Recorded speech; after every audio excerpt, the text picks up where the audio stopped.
Abanawa Shabashamaya Kwadash Haya Shankar Yahawa Malakwat Kathaba'a Ratazaka Haya Aisha Ba'arataza Kawahaya Bashamayam Nathan Lanawa Lakam Kal Yawam Wasalat Noah Khawabwath Nawa Kasalat Noah Khawabwath Yanawa Wala Athabiya Anawa Banasayawan Abal Kawashay Nawa Mayan Kalray Wala Athabiya Anawa Banasayawan Abal Kawashay Nawa Mayan Ray Kayalaka Hamalakwaf Waha'ala Wakalthaba'arath La Aywalam Yan Aman Yahawa Ra'aya La Akasar Bana'awath La Sha'a Yerab Yatazar Naya Almayam Manakwad Yanahal Naya Napasya Yasawabab Yanak Naya Bama ay galyam Tazadakwa Lama ay Shamwa Kaya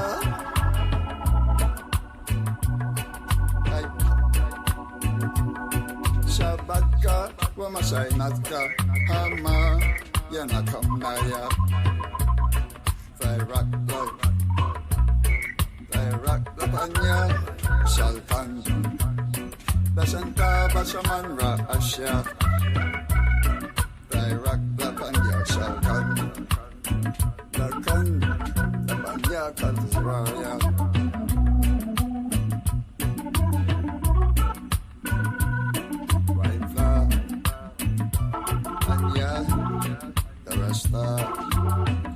Wasad Babayatka La Araka Yawamya La Walamya Aman Fawada Yahawa Basham Yahawa Shai Aman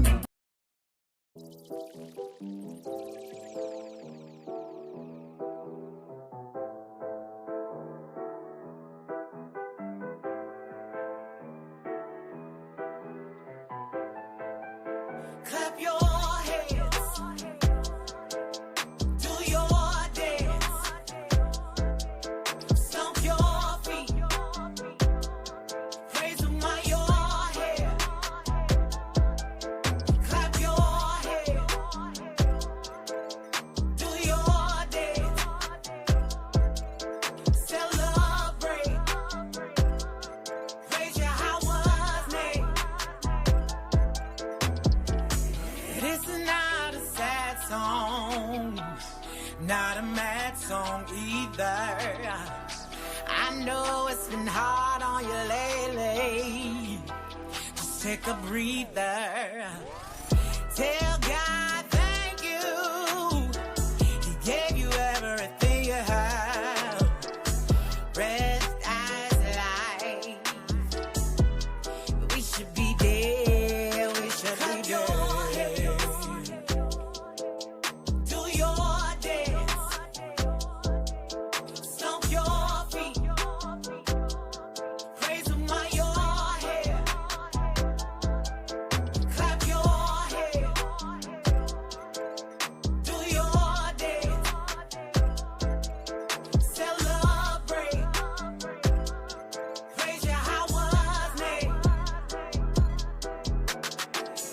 Grace is this life, what a gift. He's been lifting our heads, trying to wake us up to the truth, through the trials, through the storms, through the tears. Every heartbeat's a reason, every moment a test in its season. Rise up.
Shalom, shalom, everybody. What's going on? What's going on?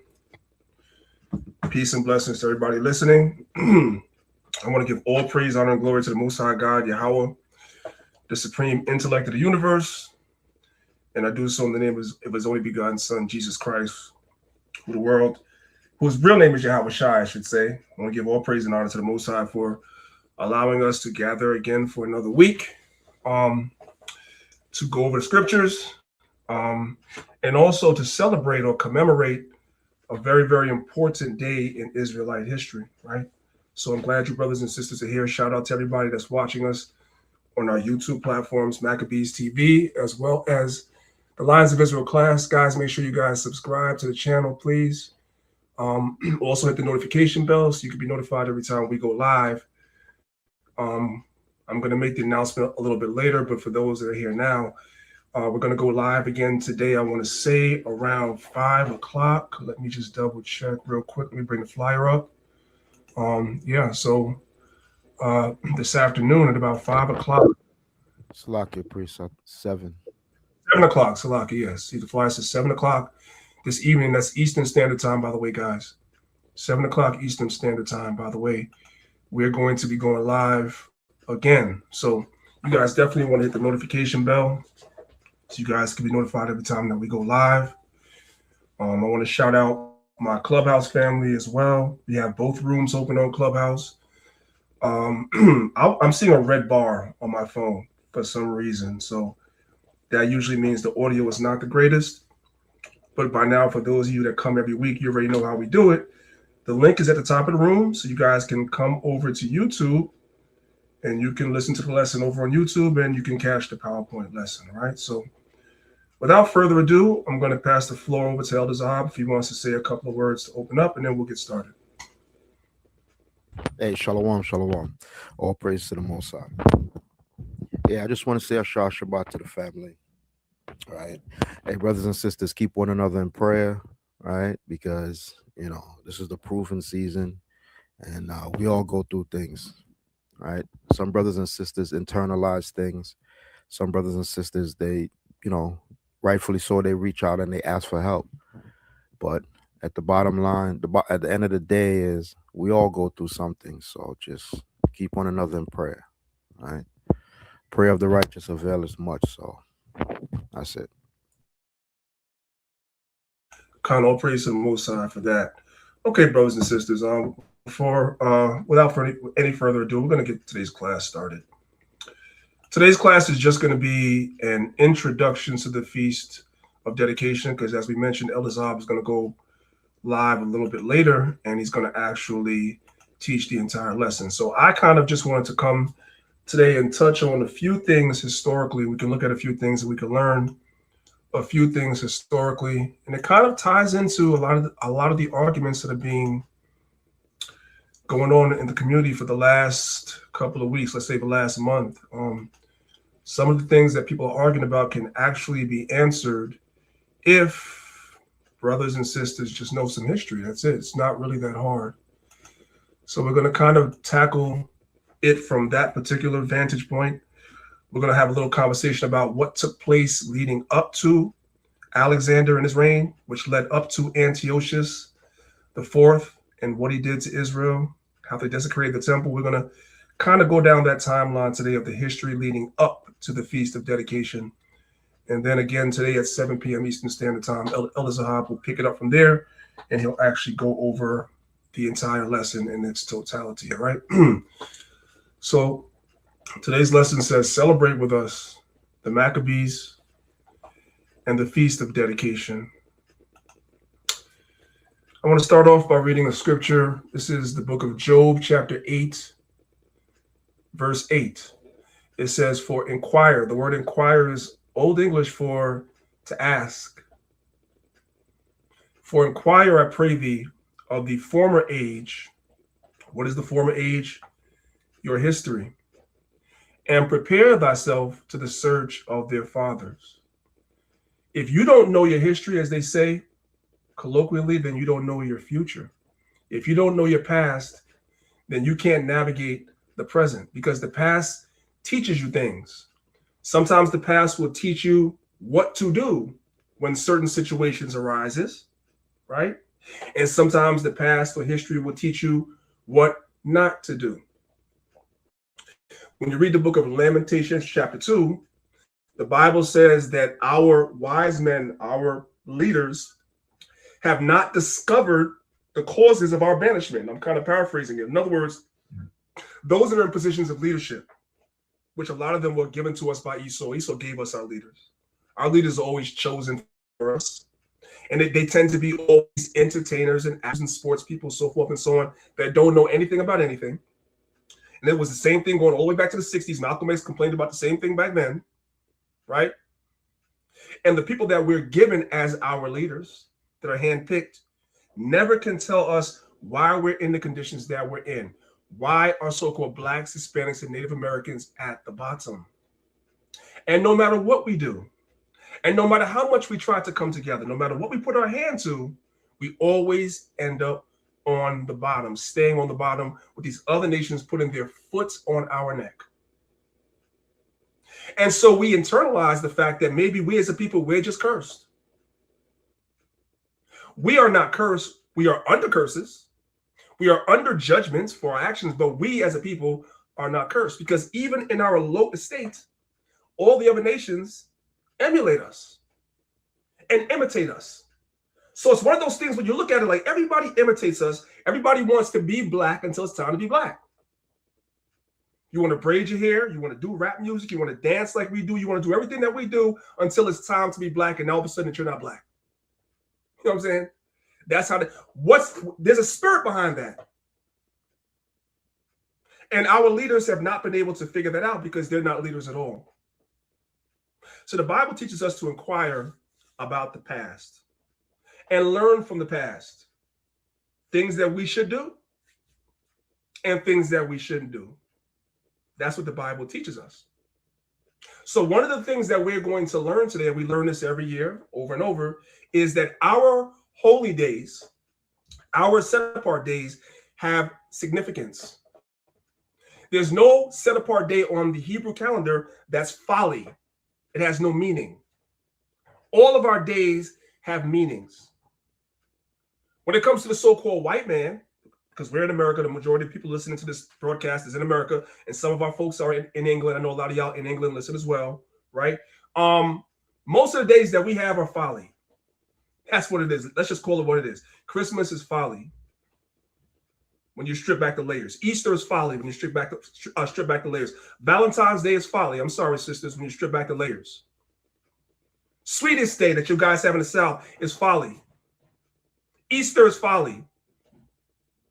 Thanksgiving is folly. These days have no real meaning. The only day on the calendar that I can think about, days I can think about that have some meaning, even though they don't really mean anything to us as Israelites, will be the 4th of July. We already know what that is, Independence, right? It will be Memorial Day that celebrates those that died in wars. Those days have meanings for the most part, but and some of our people serve in the American military, right? So it does have meaning to us to a degree. If you have a family member that's in the military, or maybe you've lost a family member in the military, it means something to you. But the totality of days on the calendar really are meaningless. And most of them go back to pagan festivals of antiquity. But our calendar, our days all mean something. And in many cases, it was the Most High showing favor to us over the other nations. That's what Purim is, ain't it? That's what Passover is, ain't it? And the Feast of Dedication is the same. Everybody got it? So this is what we're going to be learning about today. Now, for those of you guys that are looking at the screen, you guys can see that I have a PowerPoint. A screenshot. I'm going to show you guys something. And as I said, I'm not really delving deep into dedication because Sahab is going to do that later. I'm kind of just going around the layers of it and teaching you guys a little bit of history today, mixed in with the scriptures. So for those of you guys that's looking at the PowerPoint, I have something on the screen called the Catacombs of Damatilia. The Catacombs of Damatilia. For those that don't know, the catacombs are underground meeting places, places of worship, and even some burial places of 1st, 2nd, 3rd, and maybe even 4th century Christians. When I say Christians, I'm talking about Jews that were followers of Christ. Hamashiach Yahushai. A lot of times they were being persecuted, and so they would go out and hide in what's called catacombs, which are basically caves and caverns underneath the city of Rome and other places. You guys can actually go to see some of these catacombs if you ever go to Italy, right? The problem is that some of the catacombs, they don't let you in, and there are reasons why. I'm going to show you guys that, right? Real quick. So this is the history of the catacombs of Damatilia. I'm not going to read all this. It's not really important. So I have this book in my possession. It's called The Catacombs, Life and Death in Early Christianity by James Stevenson. You guys can see that.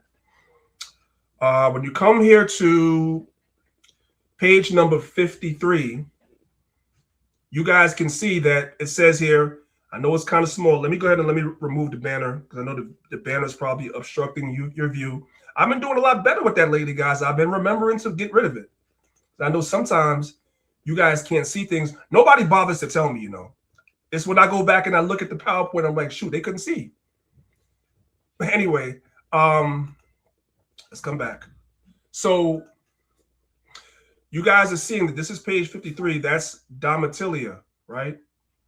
That's Damatilia. That's the catacombs we just saw here, right?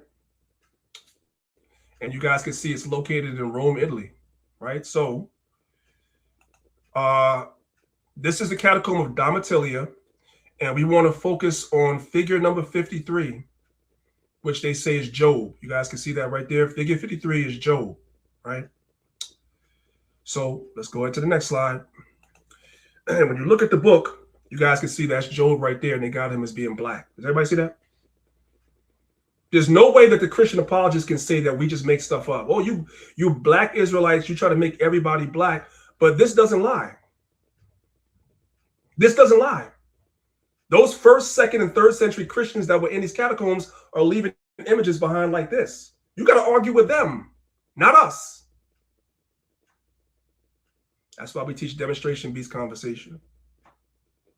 So this is the man that said what he said in Job chapter 8, verse 8, for us to inquire, to ask about the former age and to prepare ourselves for the search of our fathers. That's the prophet Job. And by the way, when you come and you look at this in the Hebrew, right, the Hebrew word there is shakar, right?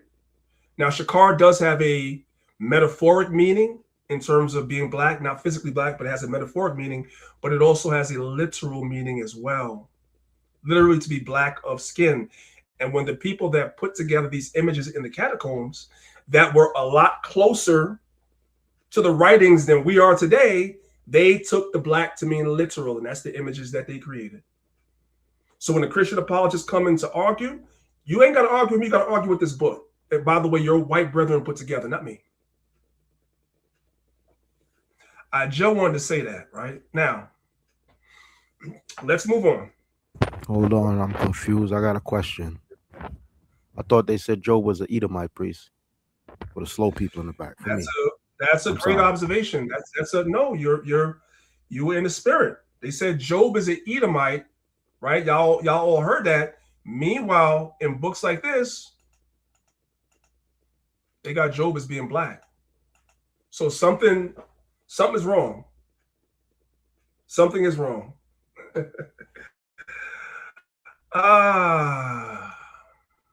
That's why we teach demonstration beats conversation. I don't argue with people. And again, you guys hear me say this repeatedly.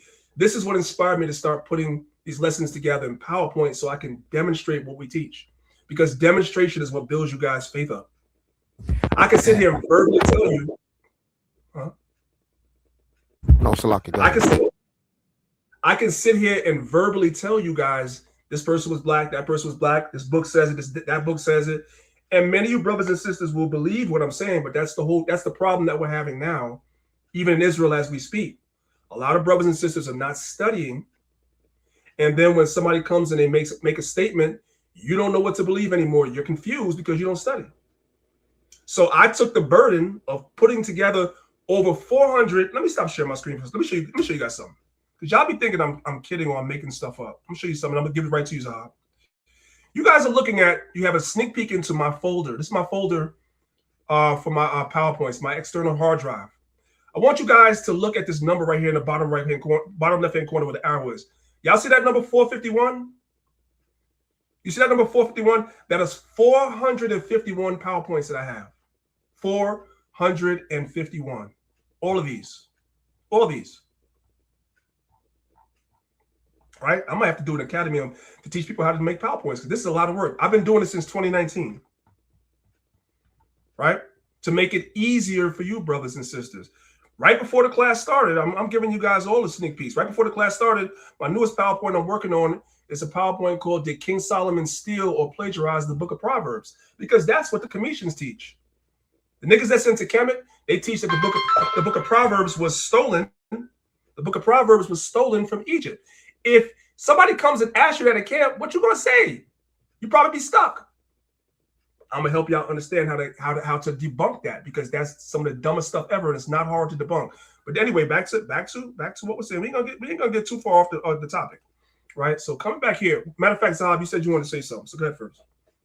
No, I was just saying that just be careful, brothers and sisters, when you're online, you're on Facebook and different social media, because being online is like being in the streets, right? You interact with different people, and different people have different ideologies and different teachings and different doctrines. So just, be mindful of that.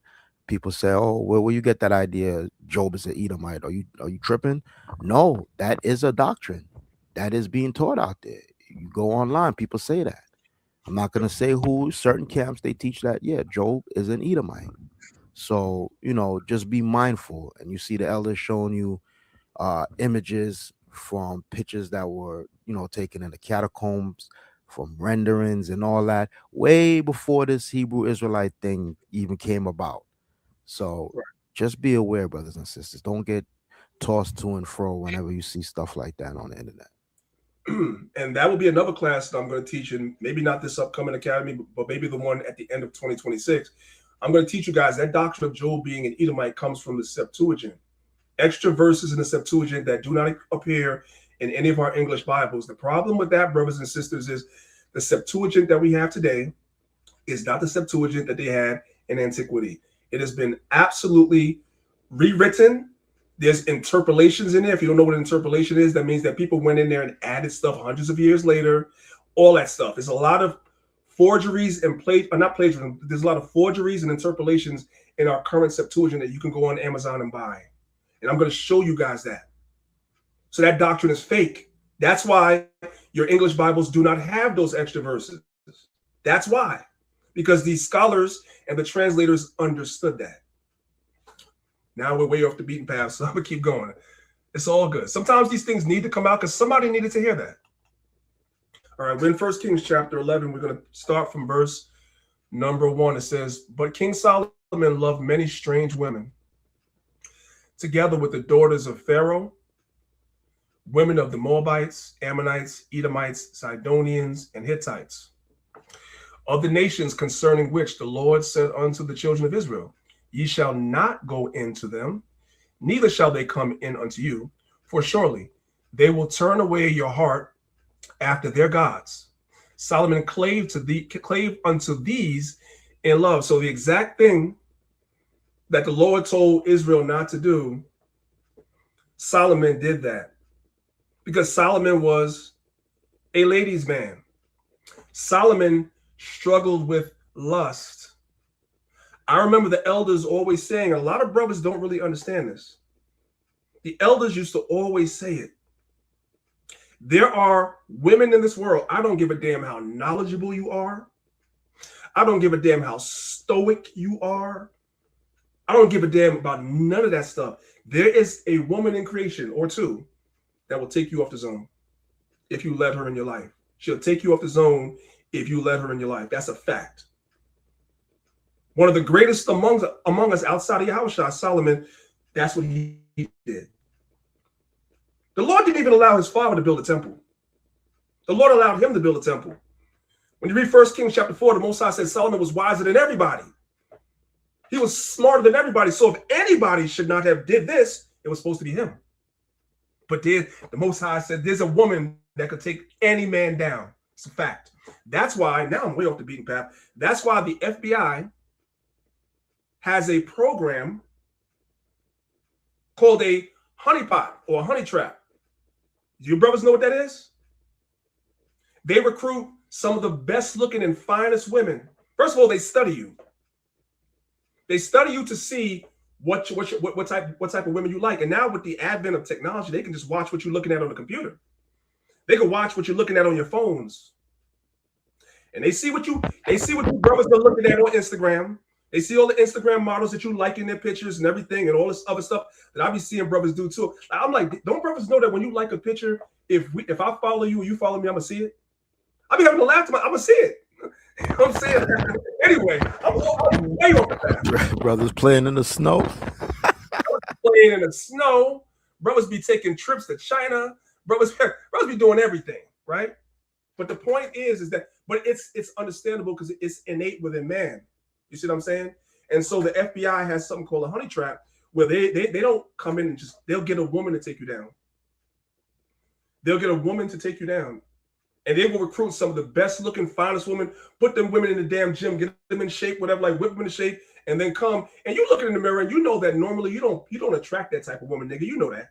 You know you don't get broads like that. And here she comes. Listen, she was sent to set you up.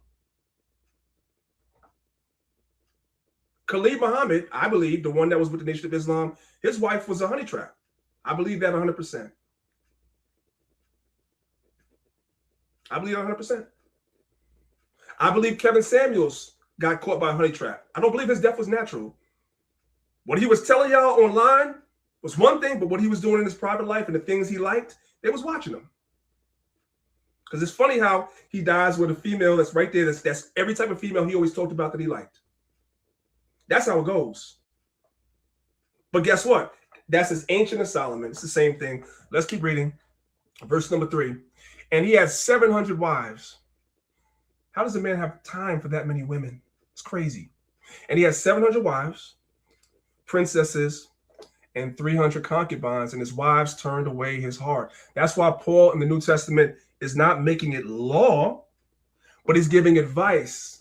If a man has a wife and he desires the office of a bishop or a deacon, you should be the husband of one wife. Or really the one in the New Testament meaning you have to be married to at least one woman, right? But Paul said, if you really want to do it, you can be like me and have none. So you can devote your life to the ministry. But of course, if you're going to burn, you should get a wife, right? Well, Solomon had many women. I don't know how he had time to have all these women, but he had many women.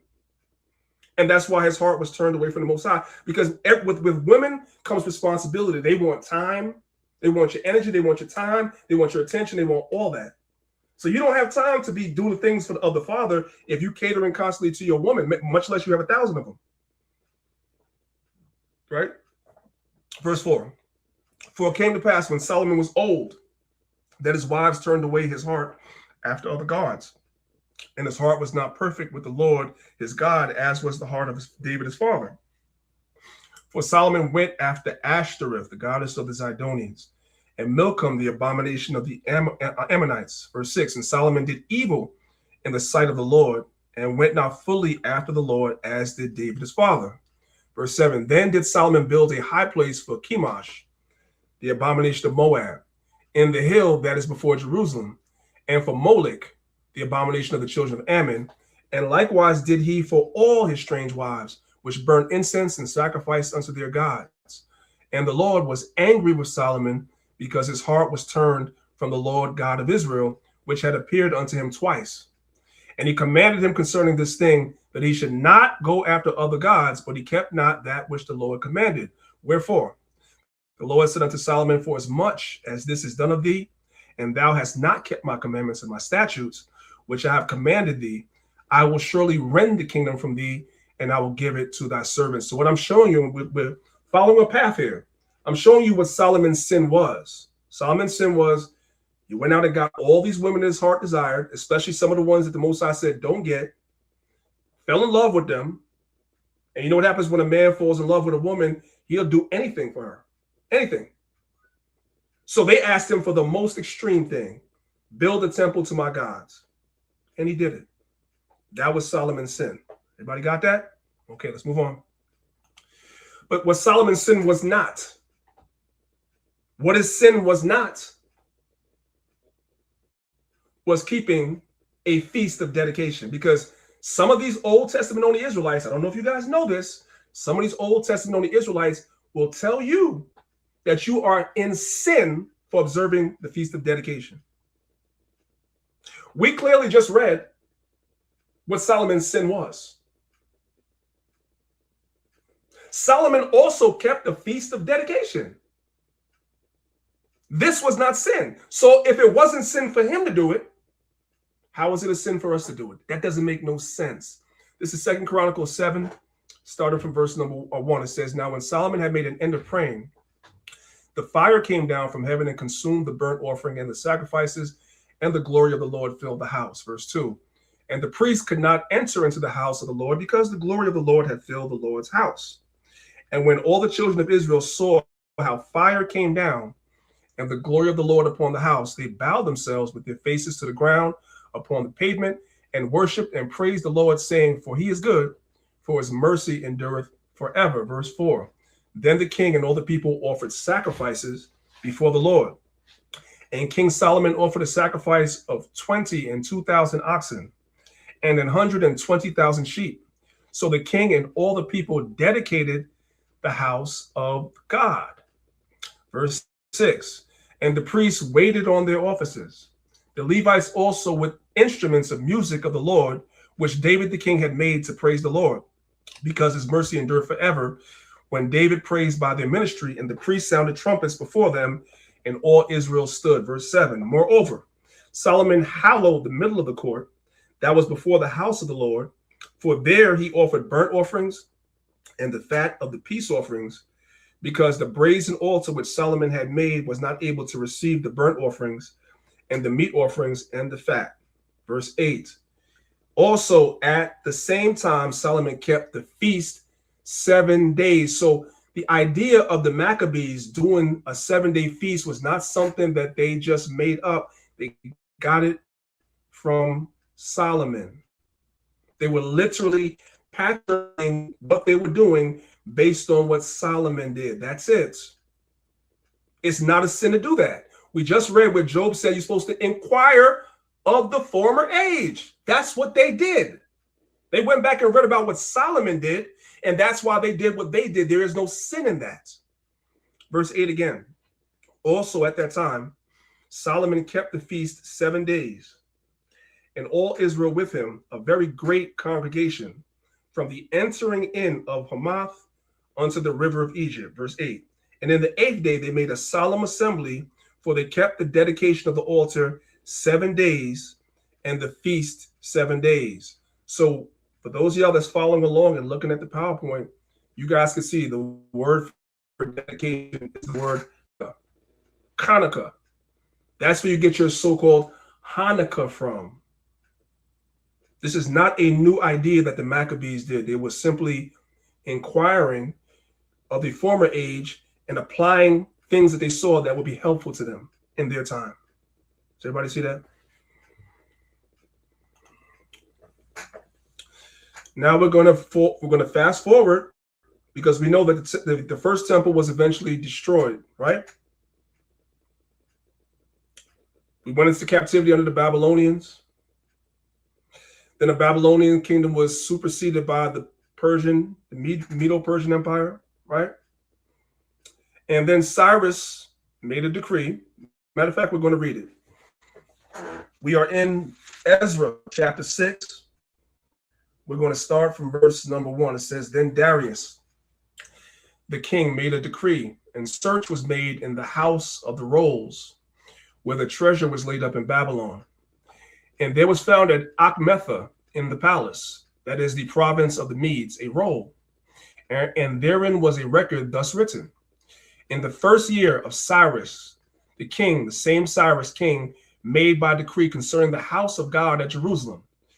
Let the house be builded, and the place where they offered sacrifices, and let the foundations thereof be strongly laid, the height thereof 60 cubits, and the breadth thereof 60 cubits, with 3 rows of great stones, and a row of new timber. Let the expenses be given out of the king's house. And also let the golden and silver vessels of the house of God, which Nebuchadnezzar took forth out of the temple, which is at Jerusalem, and brought up unto Babylon, be restored, and brought again unto the temple, which is at Jerusalem, every one to his place, and placed them in the house of God. Now therefore, Tatnai, governor beyond the river, Shethar-Bozenai, and your companions, the Apharakites, which are beyond the river, be ye far from thence. Let the work of this house of God alone. Let the governor of the Jews and the elders of the Jews build this house of God in his place. Moreover, I will make a decree that ye shall do to the elders of these Jews for the building of the house of God, that of the king's goods, even of tribute beyond the river, forthwith expenses be given unto these men, that they be not hindered. Verse 9, and that which they have need of, both young bullock and rams and lambs, for the burnt offering of the God of heaven, wheat, salt, wine, and oil, according to the appointment of the priests, which are at Jerusalem, let it be given to them day by day without fail. This mirrors, when you go back and you read the book of Chronicles, this kind of mirrors what happened when Solomon was building his temple. You had other nations that helped and assisted and gave him things. They gave him things in order for the temple to be built. You got it? You're kind of seeing the same thing happening again when the temple is being rebuilt the second time, right? This is the second temple. Verse 10, that they may offer sacrifices of sweet savors unto the God of heaven, and pray for the life of the king and his sons. Verse 11, also, I made a decree that whosoever shall alter this word, let timber be pulled down from his house, and being set up, let him be hanged thereon, and let his house be made a dunghill for this. So they didn't want, the Most High put the spirit on these Persian kings to allow us to rebuild the temple, and they didn't want nobody interfering with it. Nobody interfering with it. Because there were people that were trying to interfere with it. Verse 12, and the God that have caused his name to dwell there, destroy all kings and peoples that shall put to their hand to alter and destroy this house of God, which is at Jerusalem. I, Darius, have made a decree, let it be done with speed. Then Tatnai, governor on this side, the river Shethar-Bozenai, and his companions, according to that which Darius the king had sent, so they did speedily. Verse 14, and the elders of the Jews builded, and they prospered through the prophesying of Haggai the prophet and Zechariah the son of Iddo, and they builded and finished it according to the commandment of the God of Israel, and according to the commandment of Cyrus and Darius and Xerxes, king of Persia. And this house was finished on the 3rd day of the month Adar, which was in the 6th year of the reign of Darius the king. And the children of Israel, the priests and the Levites, and the rest of the children of the captivity, kept the dedication of the house of God with joy. When you guys look up the word for dedication, and I usually, you guys know we build it while we fly. I thought I had this here already, but I didn't. When you look up the word dedication, it's the word Hanukkah again.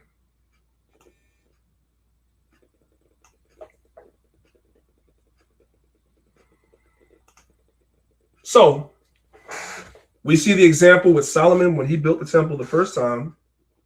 They kept the feast of dedication for the temple. When this temple was built again, this is the second temple, there's a feast of dedication. So we see the same thing happening over and over again. So during the time of the Maccabees, the temple was not destroyed, but it was desecrated by these other nations. So when the temple got back into our control, they Job 8:8.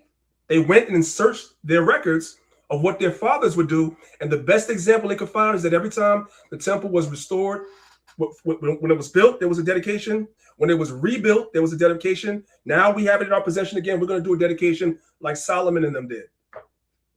And like these brothers did in the book of Ezra. This is what we're going to do. Everybody with me so far? Okay. And you see the same thing in Nehemiah chapter 12, verse 27. We see the word for dedication there. It's Hanukkah again. So this is not a new concept.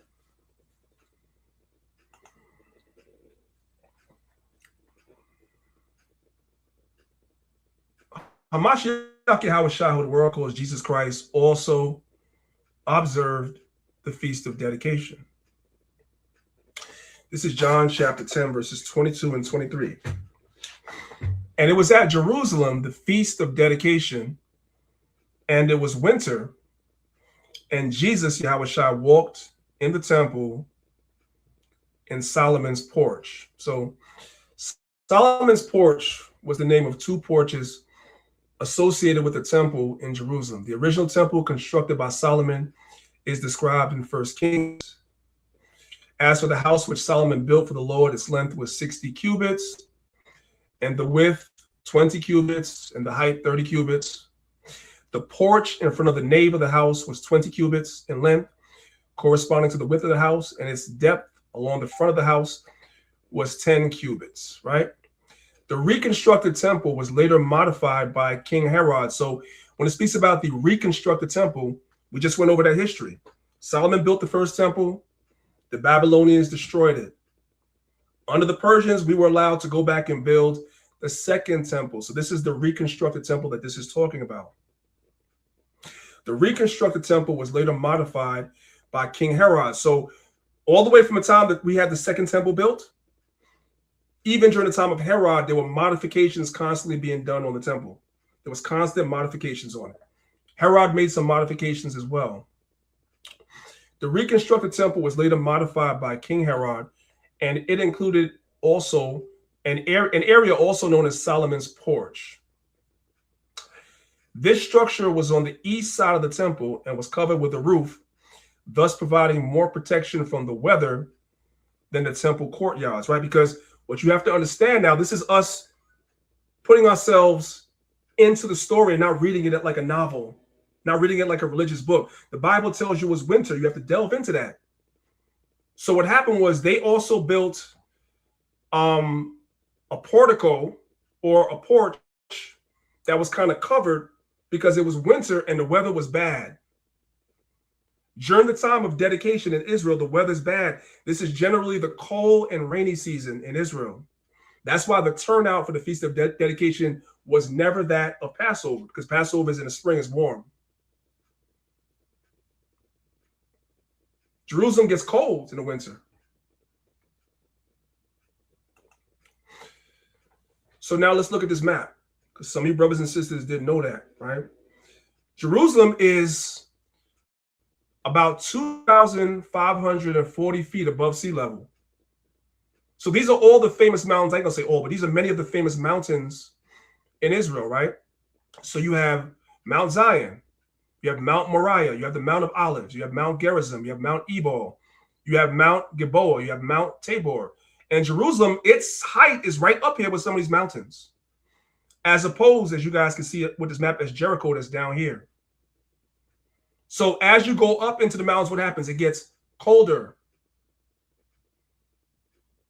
So this is the reason why Yahushua walked in Solomon's porch, because the weather generally in Jerusalem at that time was not good. It was cold and it was rainy.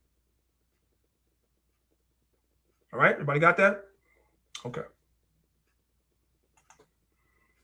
What is that mountain on the top right, priest?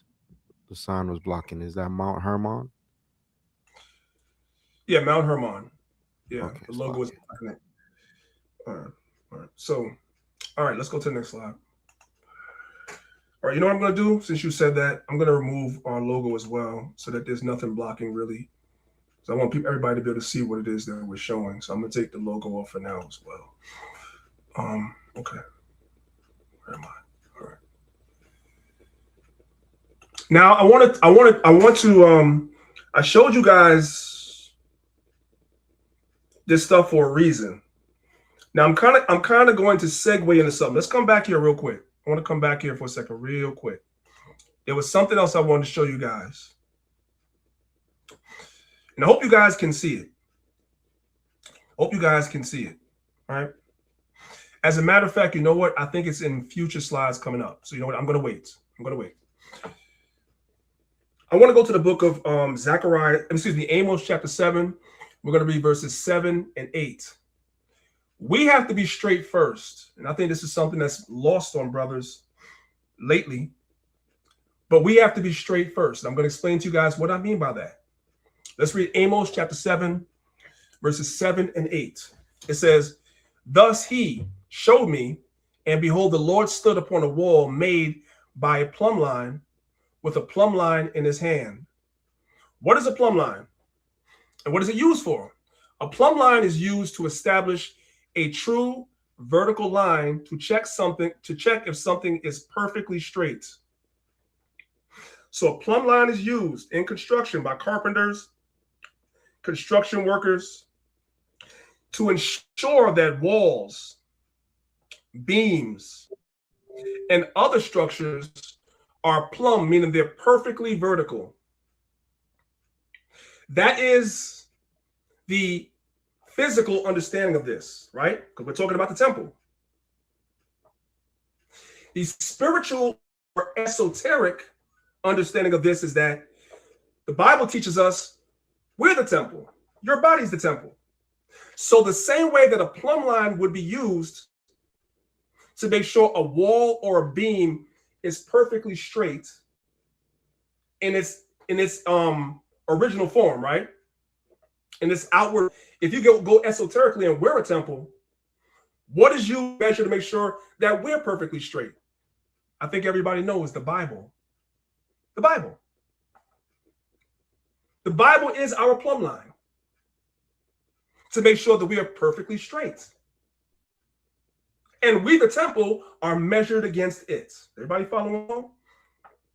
This is Amos 7, verse 7 again. It says, "Thus he showed me, and behold, the Lord stood upon a wall made by a plumb line, with a plumb line in his hand." Verse 8, "And the Lord said unto me, Amos, what seest thou?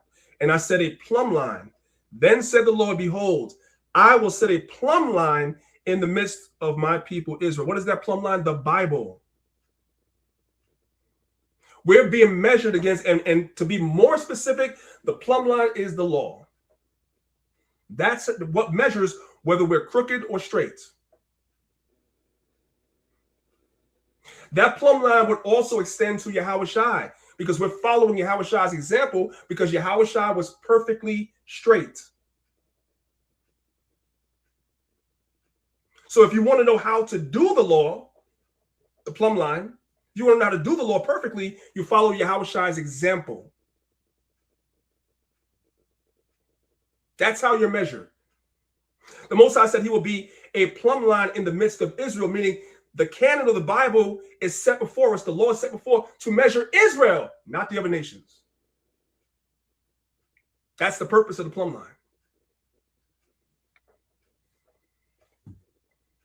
Now, the same idea is present in Revelation chapter 11, just different verbiage. Let's read it. This is Revelation chapter 11, verse 1. It says, "And there was given me a reed like unto a rod. And the angel stood, saying, Rise and measure the temple of God." What is the temple of God? We are the temple of God. The Bible tells you that.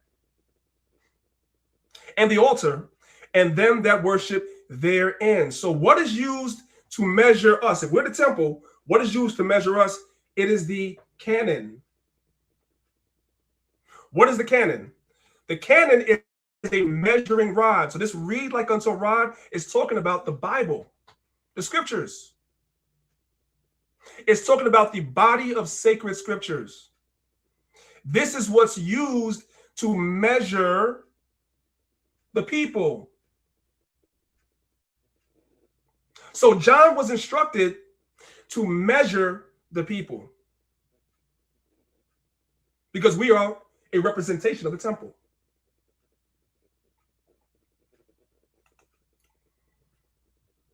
This is Ephesians chapter 4, verse 13. It says, till we all come into the unity of the faith and the knowledge of the Son of God, unto perfect man, just like the plumb line. The wall has to be perfectly straight. Well, man has to be perfectly straight as well. Till we all come into the unity of the faith and of the knowledge of the Son of God, unto a perfect man, unto the measure of the stature of the fullness of Christ, Yahushua, because Yahushua is the example of being perfectly straight. Everybody got that?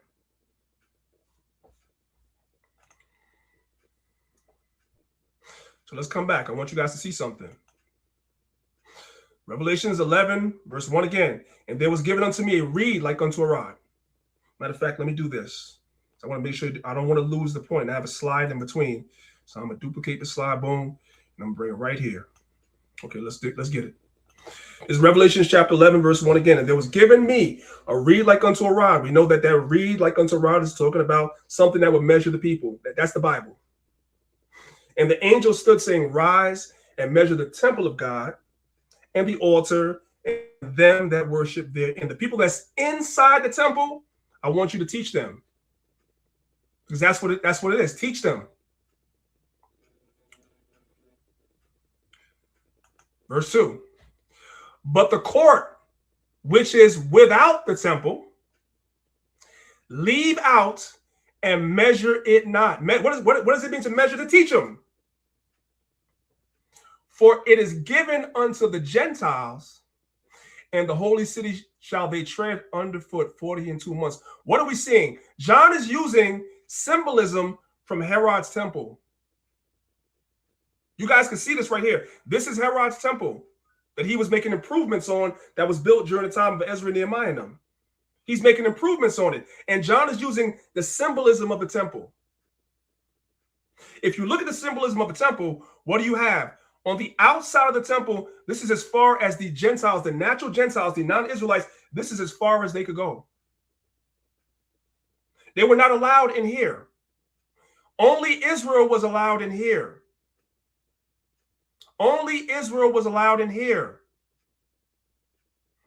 That's why verse 1 says, measure the temple and the altar and them that worship therein. The people that were allowed inside the temple was the Jews. We were allowed inside. The Gentiles were not.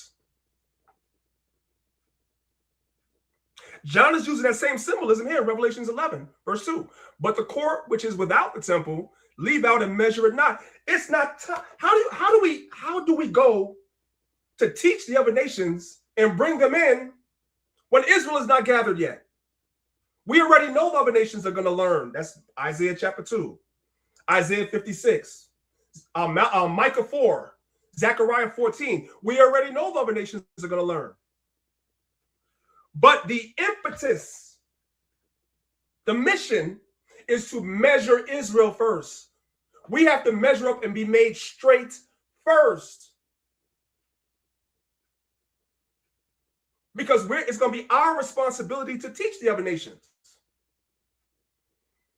We're going to circumvent going around and gathering Israel and teaching them to bring in other nations before Israel is even gathered. That's not the idea.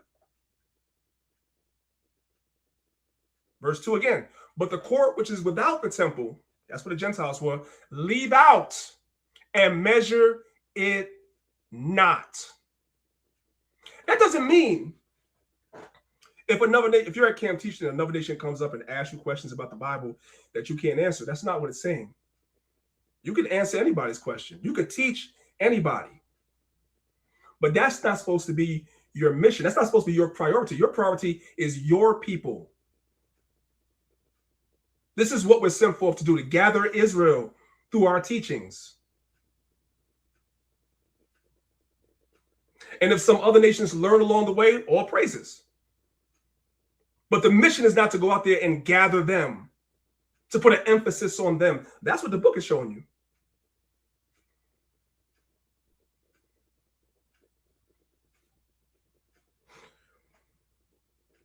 I'm going to stop there for a second. I want to make sure. Is everybody clear about that?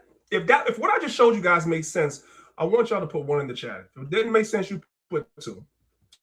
Okay, I don't need you to agree with me, but the book is pretty clear. The book is pretty clear.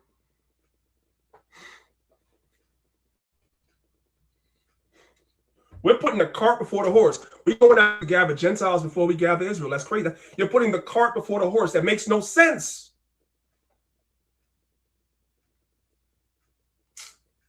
Anyway, let's come on and go back to the lesson.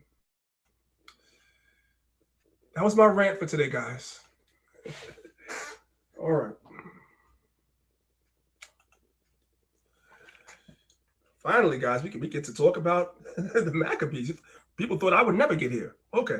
This is First Maccabees chapter 1, verse 1. And it happened after that Alexander, son of Philip, the Macedonian, who came out of the land of Chetam, had smitten Darius, king of the Persians and Medes, that he reigned in his stead the first over Greece. There's a lot to unpack in that first verse, a lot of history.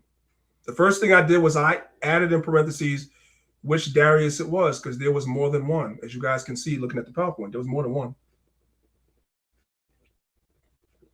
So I gave you guys which one it was. There were kings before Cyrus as well, but a lot of them were, well, I should say they were king before Cyrus. What I meant to say was that there were some co-regents early on in the Persian kingdom. There was some co-regents, just like in Egypt. There were co-regents, just like in Rome. When Rome was a republic, there were co-regents. And then at the time of Julius Caesar, Rome switched from being a republic to being an empire, where you had one supreme ruler, that was Caesar. So a lot of ancient kingdoms, they were like that, right? Anyway, let's unpack some of this history in the first verse. Let's go to the next slide. So it says that Alexander was the first over Greece, right? And also it says that Alexander came out of the land of Chetam. So let's unpack some of that stuff really quickly. First, let's deal with this thing about him coming from the land of Chetam, right? So I went to the Jewish Encyclopedia, and I'm under the entry for Cyprus. Cyprus, the large island in the easternmost basin of the Mediterranean, probably deriving its name from the cypress flower, the Hebrew appellation of which is Kapar, right? Josephus states that the island called Kaparyath, or as they would say Cyprus in English, in Hebrew was named after the city of Kition or Kiton. Here's the point. Nevertheless, the term Kittim, okay, indicates that Kittim signified all the islands and coasts of the West. And according to 1 Maccabees chapter 1, verse 1, which is what we're reading, it also included Macedonia. It also included Macedonia. So Macedonia in ancient times would be considered part of the land of Chetam. Right? Everybody got that? If you're not following along, it'll make sense in a minute. Don't worry. I'm slow walking it.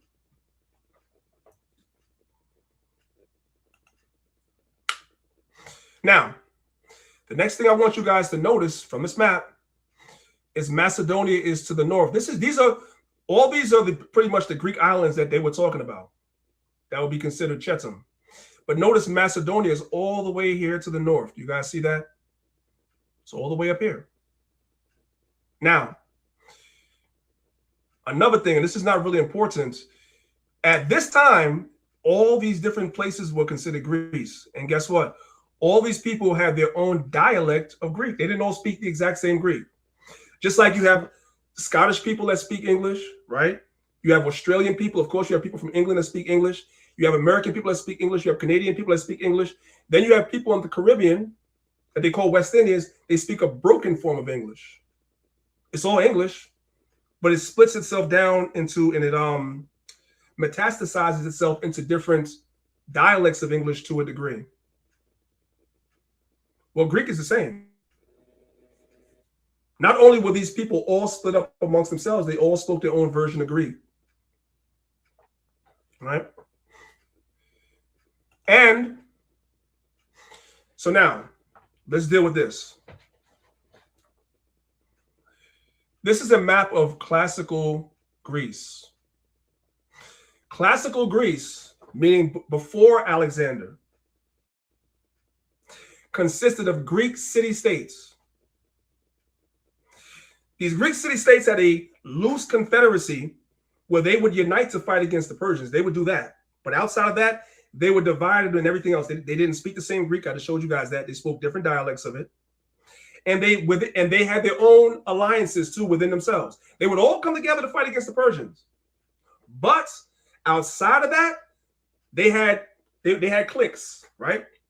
You have the Delian League, you have the Athenian League, you have the Achaean League, you have the Peloponnesian League, you have the Corinthian League, and you have the Hellenic League. Now, priest, what is all this? This is like really confusing. This is the point. I'm bringing it all together for you. Greece was divided against itself. They were not unified. What the scripture is showing you is Alexander was not the first king over Greece, because all these different Greek city-states, they had their own kings. I'm going to show you guys that. Alexander and his father Philip were the ones that brought everybody together. That's what the Bible is telling you. They're the ones that brought all this messy stuff together. All these different leagues, they were divided against themselves. He brought everybody together. That's what he did.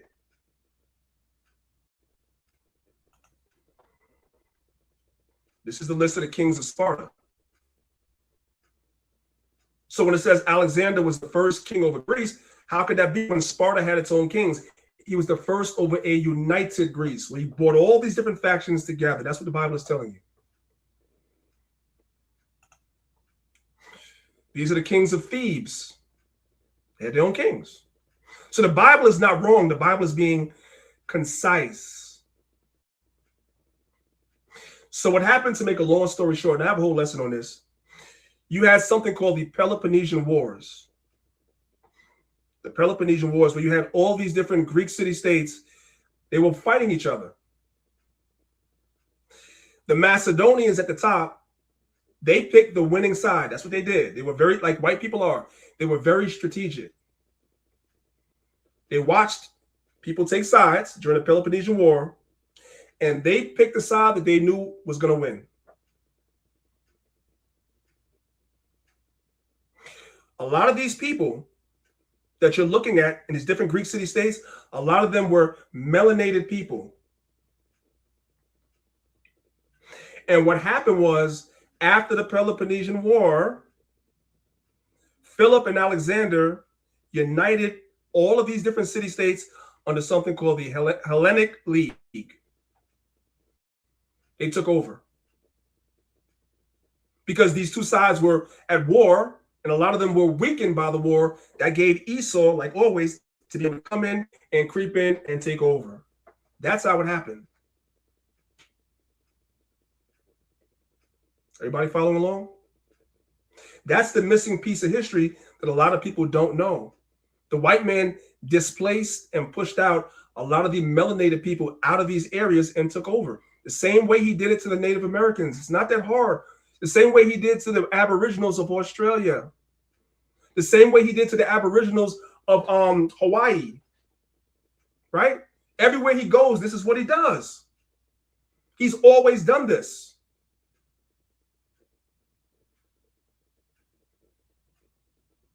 These Macedonians are Edomites that picked the winning side after the Peloponnesian War and took over. And those that don't know this missing piece of history, that's why they think the white man is Japhet, because the white man is living in the lands that were once inhabited by Japhet, but that's because he came in and he absorbed all these kingdoms under him and took over. The same way the white man went into Egypt and took over, didn't he? A lot of those Ptolemies sat as pharaohs. This is what Esau does. So when the Bible says he was the first over Greece, he wasn't the first king over these Greek people. They were the first to unite everybody under the Hellenic League that was led by Philip of Macedonia and Alexander. And this is the point in history where the Bible starts to tell a story. There's a history before this. The history before this is the Peloponnesian Wars.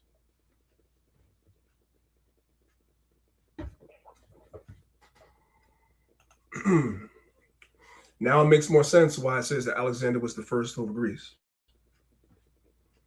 Let's continue. And another thing that we see too, just out of, I thought this was interesting, right? A lot of things that the Greeks do, they stole from Egypt. So in Egypt, you have something called the Egyptian Kings List, and they're all different. They all don't say the same thing. Everybody wants to criticize the Bible and say the Bible is contradictory. Then as soon as we start delving into their stuff, we're like, well, wait a minute. Y'all stuff is contradictory too. In that case, if you want to be honest, right? None of the Egyptian kings would say the same thing. But what I want to show you guys is that the Greeks would follow and copy a lot of stuff from Egypt, right? So this is one of the Egyptian kings lists. It's the Turin Papyrus, or the Turin Kings List, right? Let me just put an arrow there so it can draw eyes to it the next time I do this presentation. Y'all bear with me. Y'all know I build it while I fly. It's all good. So this is the Turin Kings List, also known as the Turin Papyrus, right? Okay. What you guys will notice is that their Kings List starts with their gods. Ra's a god. The Turin Papyrus lists Ra as the first pharaoh of Egypt. They literally have their gods, so-called, on their Kings List. God, Ra, Geb, Osiris, Set, Horus, Thoth, Ma'at. They literally put those gods with the animal heads and everything. Those were the first pharaohs of Egypt, according to the Turin Papyrus. When the Greeks came into power, they were doing the same thing. A lot of these ones that you guys are seeing right here, a lot of these are their gods. Copying off of Egypt.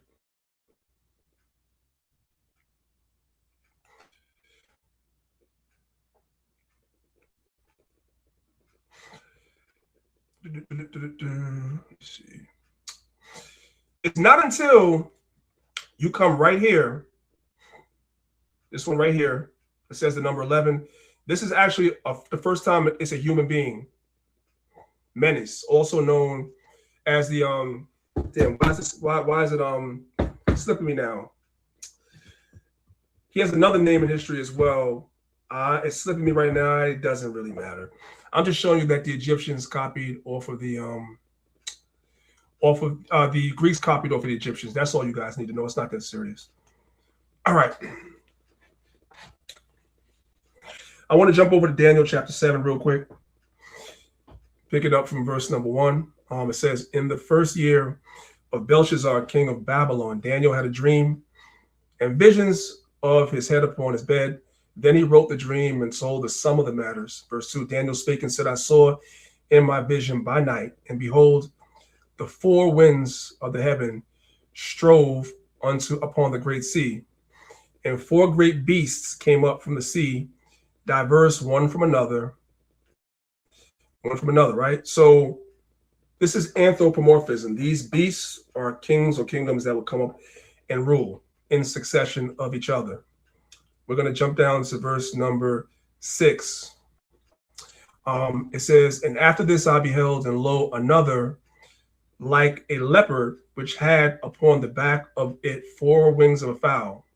The beast also had 4 heads, and dominion was given unto it. So this beast that's like a leopard that has 4 wings on his back, this is Alexander and the 4 generals that would take over after he died. Now, this idea of a leopard, because each one of these animals has symbolism in relation to the kingdom that was ruling it. So when you study about Alexander the Great, right, this is actually an image, although it's not well preserved, of Alexander in battle.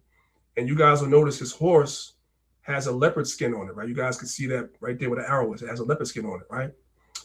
Over here, for those that never saw the movie, I believe this is Colin Farrell playing Alexander in the movies, and his horse has leopard skin on. And Alexander had many heroes, and one of his heroes was the god Dionysus, which is shown here and here, and Dionysus is usually depicted riding a leopard. Everybody see that? So the Bible it's right. It's telling some things, and it's lining up with what we see. So it's correct. All right. Verse 6. It says, and after this I beheld, and lo, another like a leopard, which had upon the back of it 4 wings of a fowl. Now, the reason why I'm showing you guys this is that the Bible is being very concise. Alexander had more than 4 generals, guys. He had more than 4 generals. Everybody knows the 4 that the Bible is talking about is Cassander, Lysimachus, Ptolemy, and Seleucus. These are the 4 that the Bible is talking about. But history teaches us there were more than that. You also had another general named Antigonus as well. He's number 5. So if there were 5 generals, why is the Bible only saying 4? Well, the answer is, brothers and sisters, because this right here in the green, right here, this is where Lysimachus had. This dark green right here. This lighter green right here, this is where Seleucus had. Lighter green right here. And then this yellow, this is where Antigonus had. So the map is color coordinated so you guys can see it to make it easy. And this color right here, the purple, this is where Ptolemy had, right? And the pink is where Cassander had. So now we're trying to figure out, why are there 5 generals that the Bible is saying that there's only 4? This is how, brothers and sisters, this is how we do textual criticism. You have to analyze the Bible critically. You can't be afraid of it. So when you do a deeper study of history, you guys will find out that these 2,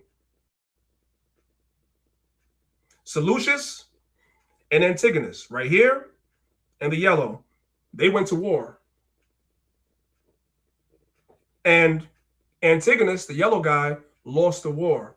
And so Seleucus absorbed his whole entire kingdom after that battle. And it went from 5 to 4. The Bible skipped that battle and got right to the point. Is everybody following along?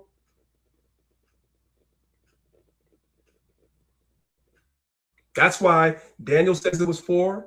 That's why the Apocrypha says it was 4. It's getting to the point. It's not saying that battle didn't happen. It's just getting to the point. If they were to spell out everything about everything that happened, the world could not contain the Bible. It's too many books. There'll be too much to write about. All right. And the battle is called the Battle of Ipsos, in case anybody wants to fact check it, right? It's called the Battle of Ipsos. You guys can look at it yourself. And this is where Antigonus lost. Everybody got it? Okay.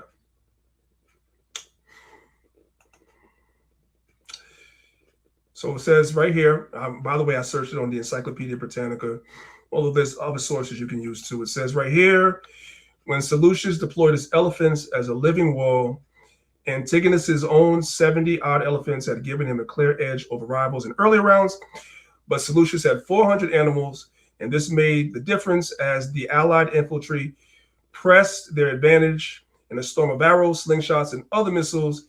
Antigonus was caught and killed by a javelin. So it went from being 5 to being the 4 that the Bible talks about. The Bible just skipped this battle. No need to talk about it because it has nothing to do with Israel. The Bible is a document talking about Israel. There's no need for us to talk about this battle. This is infighting amongst the white men. Let them fight each other, and we're going to pick up the story where Israel is concerned when there's only 4 generals. Got it? Okay.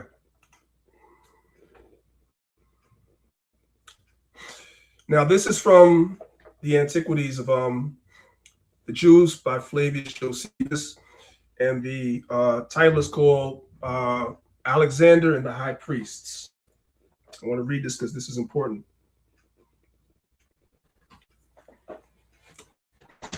It says, for Alexander, when he saw the multitude at a distance in white garments, while the priest stood clothed with fine linen, and the high priest in purple and scarlet clothing, with his mitre on his head, having the golden plate whereupon the name of God was engraved, he approached by himself and adored that name and first saluted the high priest. So Alexander came and he came to the priests. Let's jump up over here. It says, and when he had said this to Parmenio and had given the high priest his right hand, the priest ran along by him and he came into the city. And when he went into the temple, he offered sacrifice to God according to the high priest's direction and magnificently treated both the high priests and the priests. And when the book of Daniel was showed to him, that's what we just read. And when the book of Daniel was showed to him, wherein Daniel declared that one of the Grecians should destroy the empire of the Persians, he supposed that himself was the person intended. So Alexander said, I'm that guy that the prophecy is talking about. And he was then glad. He dismissed the multitude for the present, but the next day he called them to him and bade them ask what favors they pleased of him. Whereupon the high priest desired that they might enjoy the laws of their forefathers. So they already knew Alexander was going to destroy the Persians, and Israel was under still that we were a vassal kingdom, was subject to the Persians. So if the Greeks are taken over, we're going to be under them, right? So he's given them an opportunity to ask for something. So they're asking him to allow them to still keep their laws.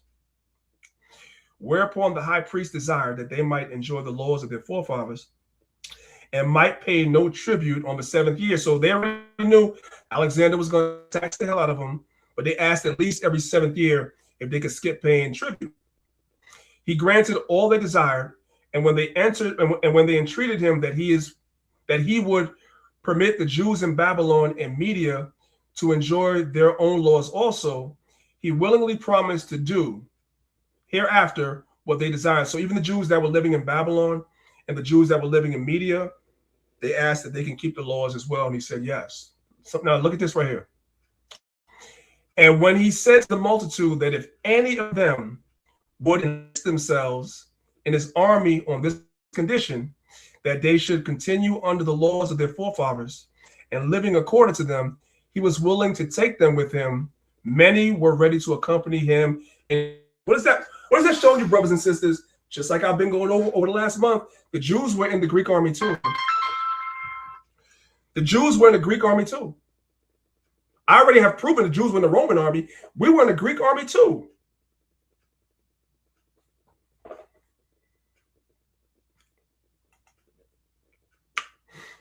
Now,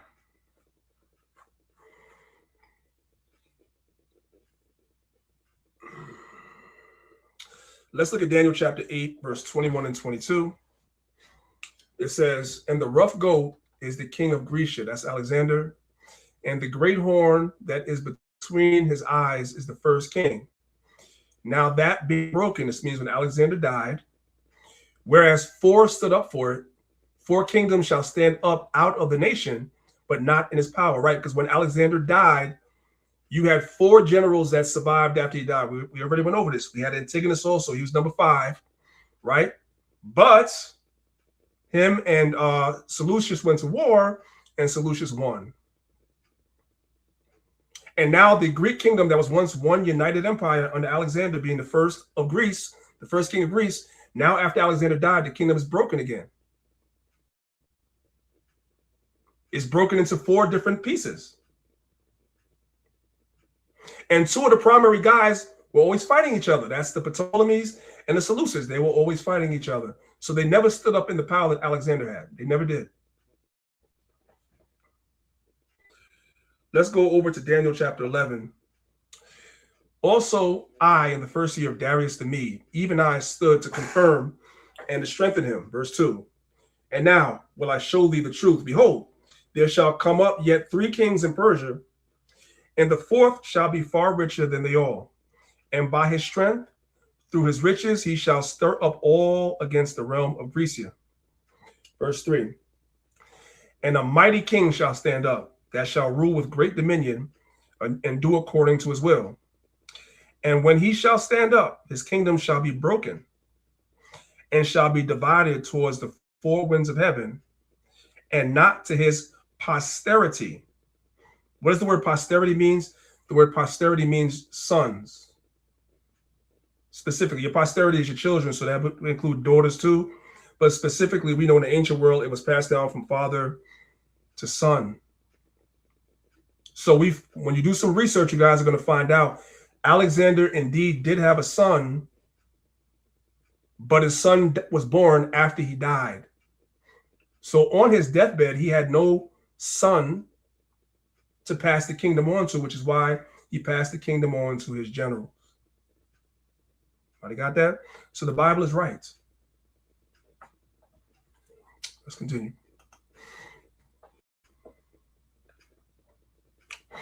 This is a book called The History of the Jews, from the time of Alexander the Great to the destruction of Jerusalem by Titus. It was written in 1854.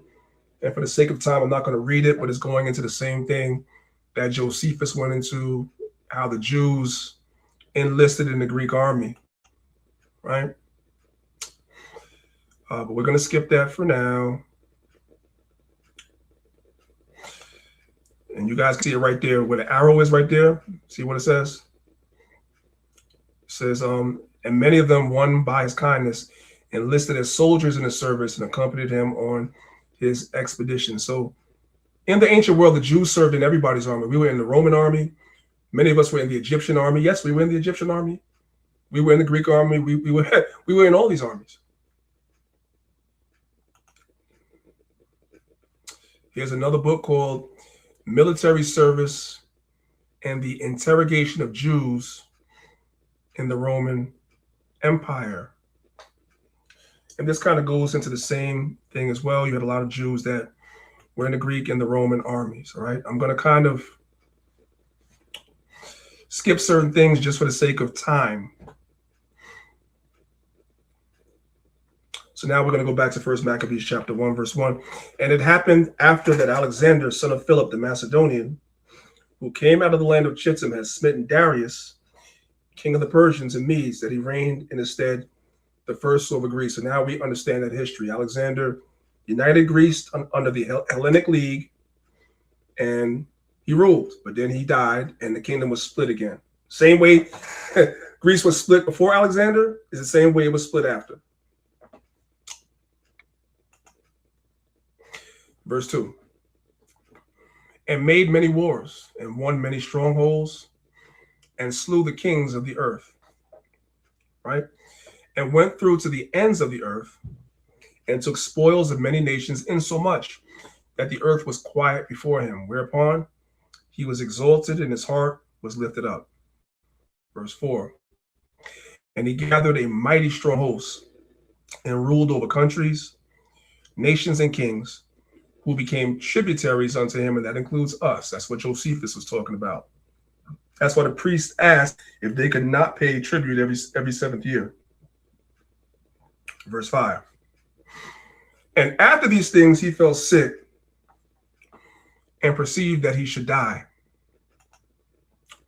Wherefore he called his servants, which were honorable, and had been brought up with him from his youth, and parted his kingdom among them while he was yet alive. 4 primary guys was Seleucus, Lysimachus, Cassander, and Ptolemy. They're the ones that prevailed in the end. Just Lysimachus, Cassander, Ptolemy, and Seleucus. These are their statues or likenesses to a degree. What are the Syrian wars? The Syrian wars are 5 conflicts fought between the Hellenistic states, chiefly the Seleucid and Ptolemaic Egypt, right? Daniel 11 is based around the wars between Ptolemy and Seleucus. Yes, he parted his kingdom amongst these 4 guys, but these guys are really the primary ones the Bible focuses on. The Bible does not focus on these guys that much. They're briefly mentioned as 2 of the 4, but the Bible focuses heavily on these guys. And if you know anything about history, that's because you had lots of Jews living in Egypt, which is where Ptolemy was. Around the 1st century, There is said to have been over 1 million Jews in Egypt, at least, in the 1st century. This is outside the land. And then, of course, you had Seleucus that actually was ruling over Israel, and eventually his successor, Antiochus, right? So that's why they're the focus of the story in the Bible. And that's what Daniel 11 is going into. It's going into what is known as the Syrian Wars.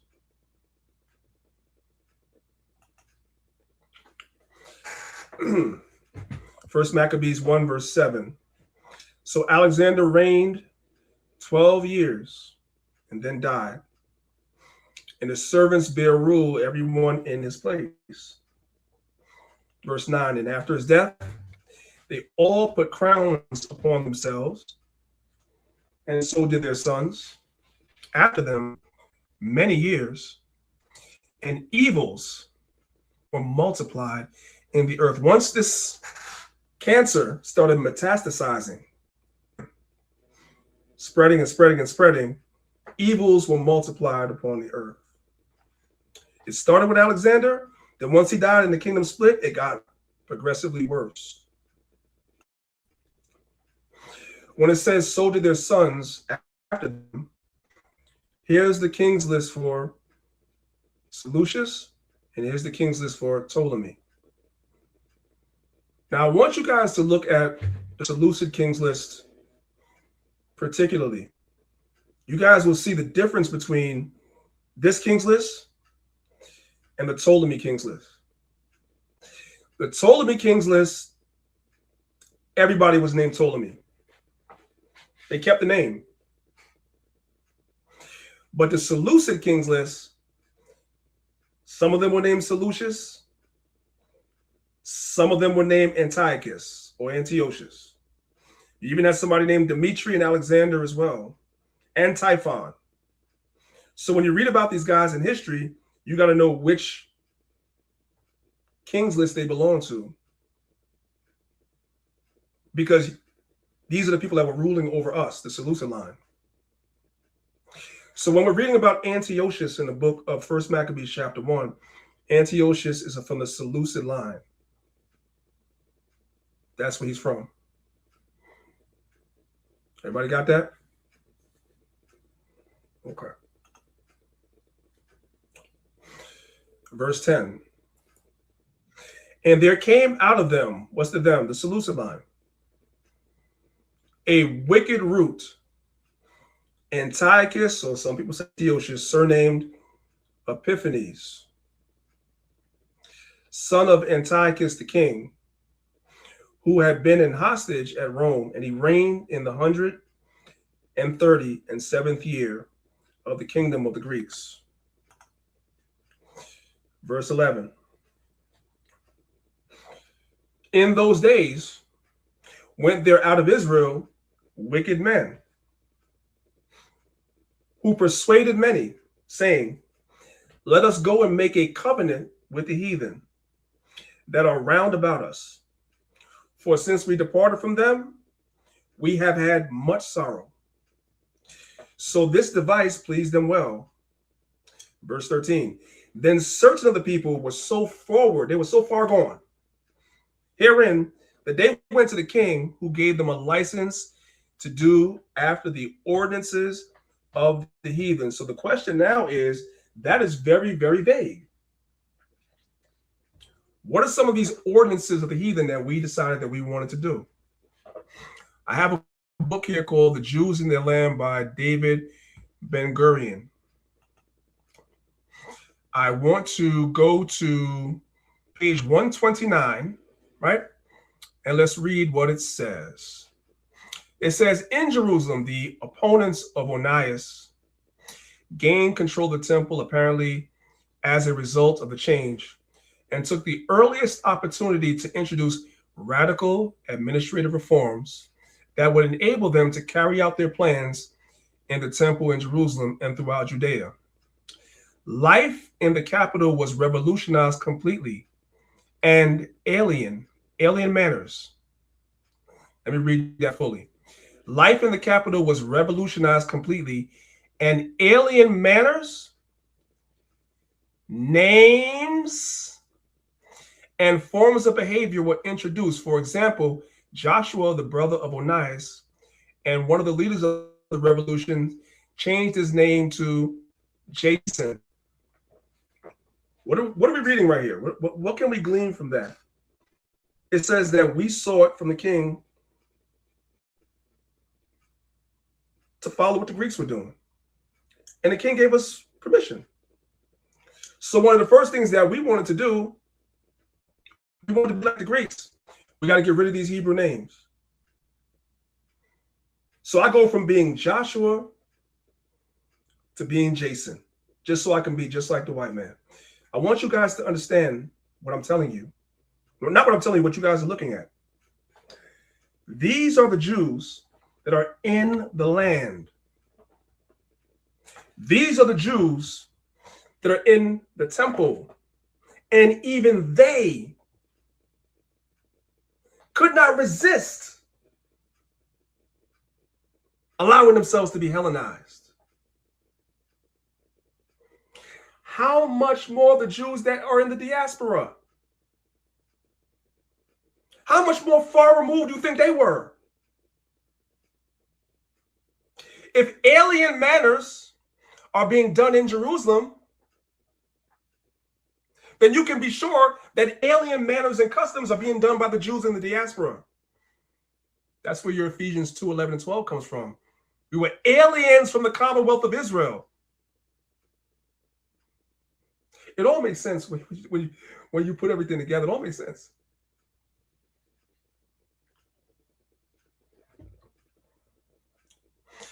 Let's keep reading. It says, the revolution was designed principally to make Jerusalem resemble a Greek city. The right of citizenship was restricted to a very few. Only the children of the elect could be schooled in the new exclusive gymnasium and be coached there in athletics and wrestling.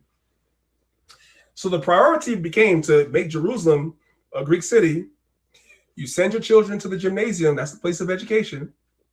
And there you teach your children about athletics and wrestling. That's like parents today.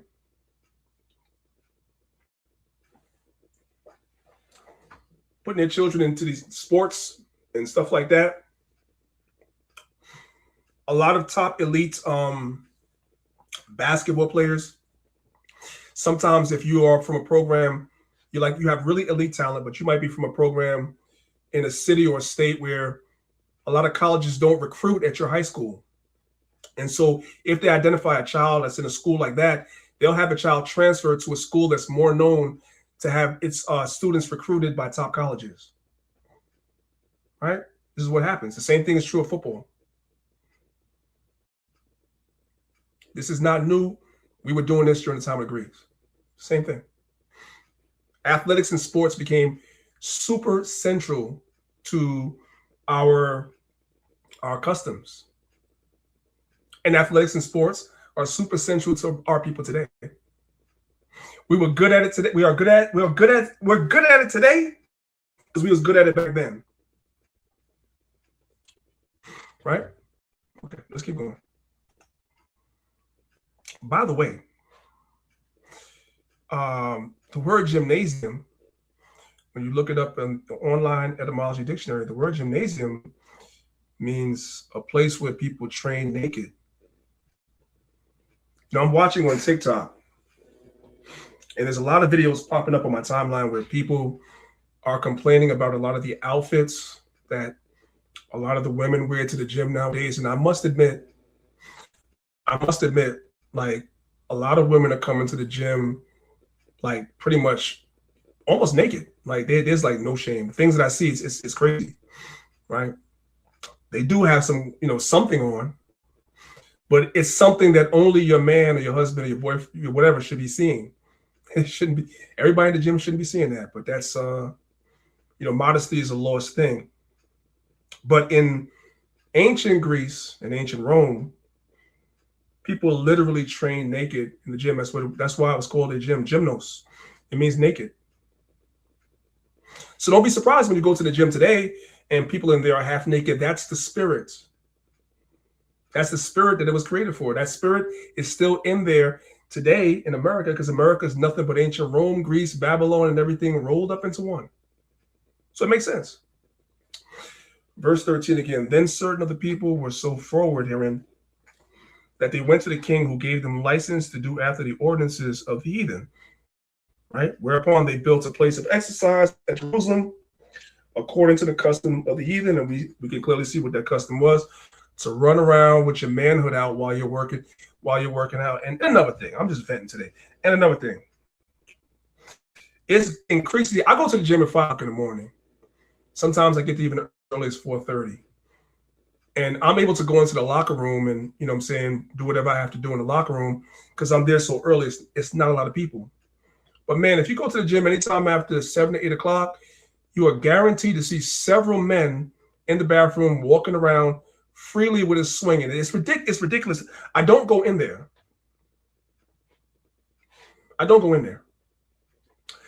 When I was a personal trainer years ago, I used to work at a gym chain here in New York City called Bally's Total Fitness. It was a chain all over the city. And I'm pretty sure any of you that go to the gym, you could ask personal trainers, they'll tell you the same thing. The sauna, that's Greece and Rome right there. The sauna, man, how many times did we get reports of 2 men in the sauna? We had to go and throw them out the gym. Like all the trainers had to come and go to the sauna and throw those guys out the gym. And the women be doing it in the sauna too. So it's definitely a place where all this freaky stuff goes on. That is true. That is 100% true.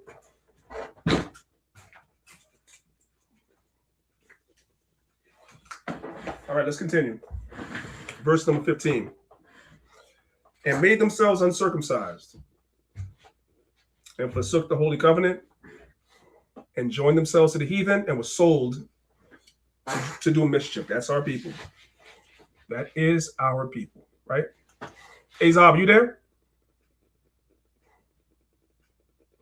Another one. I'm here. Just hold me down for like 1 minute. I'll be right back. I don't even know, man. This is the worst part to even come in, man. I don't go to the gym myself. I need to. You know, the scriptures talk about, health above all is more valuable than gold. I do need to work out, but I work out at home. I'm sorry. If I do go to the gym, you know what I mean? I might hit the treadmill, do the weights, and that's it, man. That other stuff is crazy.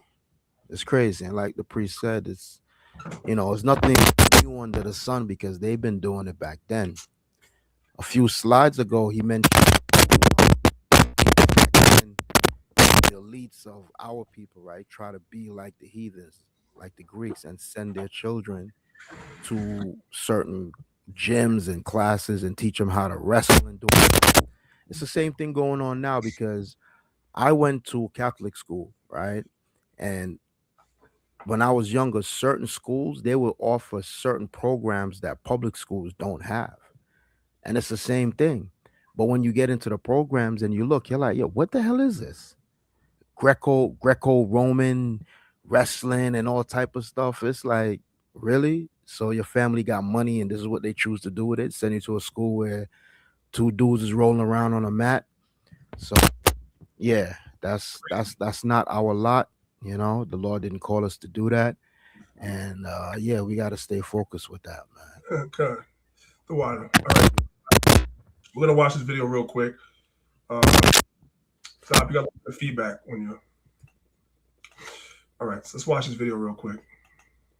The origin of the gym takes us back to ancient Greece. The word gymnasium derives from the ancient Greek word gymnos, which translates to naked. This is how the athletes like to train. The reason for this wasn't just to show off for aesthetic reasons. It's also thought this was done to pay tribute to the gods.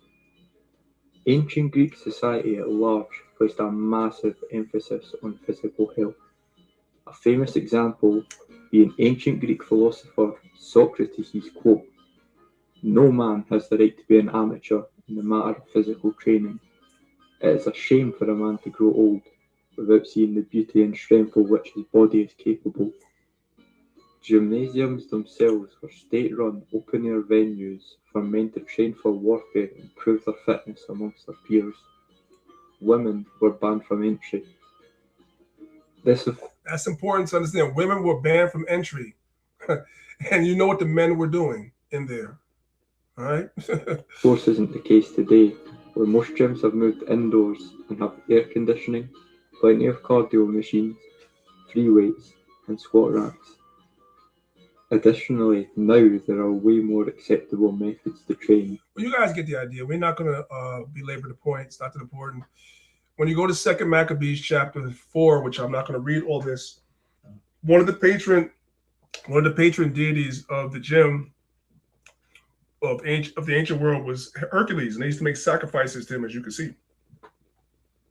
Right? Hercules is one of the pagan gods associated with these gyms. There will be statues of Hercules in some of these gyms, of Hermes, and other Olympic gods in the gym, and sacrifices were also made to them, as you guys can see, 2 Maccabees chapter 4 and verse number 19. We're going to skip that for now, right? And these are some of the gods that might appear in the gym, the gods that were dealing with, physical sports, so forth and so on. These guys will be in the gym, right? Hey, Slakia, while you're talking about pagan gods or whatnot, I believe it was First Maccabees 3 or 4 when it says that after they desecrated the temple, bro, the altar of the abomination of desolation, was that the Roman god? Was that the Greek god? I forgot the name. It's coming up. Okay. Because they did put a statue up, and you was talking about the statues they put up, so that's why I just drew the correlation right there. Yeah, it was Zeus. They put a statue of Zeus up. That's coming up. So exactly, and Zeus is Satan. Salakia. We're going to pick it up from verse number 17. Wherefore, talking about Antiochus, he entered into Egypt with a great multitude, with chariots and elephants and horsemen, and a great navy, and made war against Ptolemy, king of Egypt. So these are these guys fighting each other. Alexander just united everybody, right? Ruled for 12 years. And as soon as he dies, everybody's divided and fighting against each other again. Satan divided against Satan, right? Verse 18, and made war against Ptolemy, king of Egypt, but Ptolemy was afraid of him and fled, and many were wounded to death. Verse 19, thus they got the strong cities in the land of Egypt, and he took the spoils thereof. Verse 20, and after that Antiochus had smitten Egypt, he returned again in the 143rd year and went up against Israel and Jerusalem with a great multitude. And he entered proudly into the sanctuary and took away the golden altar and the candlesticks of light and the vessels thereof, and the table of the showbread and the pouring vessels and the vials and the censers of gold and the veil and the crown and the golden ornaments that were before the temple, all of which he pulled off. He took also the silver and the gold and the precious vessels. Also he took the hidden treasures which he found. And when he had taken all away, he went into his own land, having a great massacre, and spoke very proudly. Verse 25, therefore there was a great mourning in Israel in every place where they were. Verse 26, so that the princes and elders mourned, the virgins and the young men were made feeble, and the beauty of the woman was changed. Every bridegroom took up lamentation, and she that sat in the marriage chamber was in heaviness. Verse 28, the land also was moved for the inhabitants thereof, and all the house of Jacob was covered with confusion. And after 2 years fully expired, the king sent his chief collector of tribute unto the cities of Judah, who came unto Jerusalem with a great multitude, and spake peaceable words unto them, but all was deceit. Sounds just like a white man. For when they had given him credence, he fell suddenly upon the city and smote it very sore, and destroyed much of Israel, much of the people of Israel. Verse 31. And when he had taken the spoils of the city, he set it on fire and pulled down the houses and walls thereof on every side. But the women and children took they captive and possessed the cattle. Then builded the city of David with a great strong wall with mighty towers, and made it a stronghold for them. And they put therein a sinful nation, wicked men, and fortified themselves therein. They stored it also with armor and victuals, and when they had gathered together the spoils of Jerusalem, they laid them up there, so they became a snare. For it was a place to lie in wait against the sanctuary and the evil adversary of Israel. Thus they shed innocent blood on every side of the sanctuary and defiled it, insomuch that the inhabitants of Jerusalem fled because of them, whereupon the city was made an habitation of strangers and became strange to those that were born in her and of her own children. Like when Israel would come back, the city didn't look anything like it looked when we were controlling it. That's how much it changed. Verse 39, her sanctuary was laid waste like a wilderness. Her feasts were turned into mourning, and her Sabbaths into reproach, her honor into contempt. As had been her glory, so was her dishonor increased, and her excellency was turned into mourning. Verse 41, moreover, King Antiochus wrote to his whole kingdom that all should be one people, and everyone should leave his laws. So all the heathen agreed according to the commandment of the king. Verse 43 is key. Yea, many also of the Israelites consented to his religion and sacrificed unto idols and profaned the Sabbath. A lot of Israelites consented to this religion and sacrificed unto idols. Then you go to the New Testament, you read in the book of Corinthians about those Israelites or those people in Corinth that were led away to dumb idols. That's our people. That's us.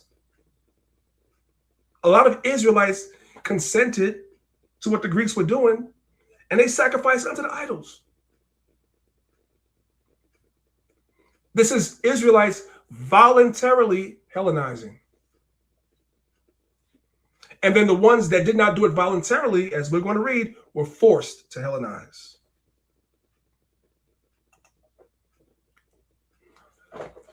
First Maccabees 1 verse 16. Now when the kingdom was established before Antiochus, he thought to reign over Egypt that he might have the dominion of two realms. So Antiochus said, you know what? Remember, Seleucus, his forefather, went to war with Antigonus and took over Antigonus's lot that he had, right? He absorbed it. So Antiochus knows this history. He's like, you know what? My great-granddad did that. I want to do that too. I'm about to go into Egypt and take that from Ptolemy.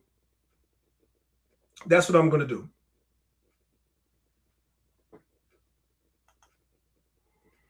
Oops, what did I do?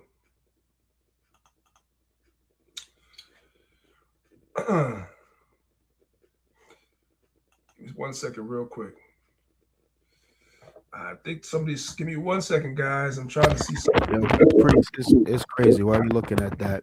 When you read verse 11, it says that in those days went out of Israel wicked men who persuaded many.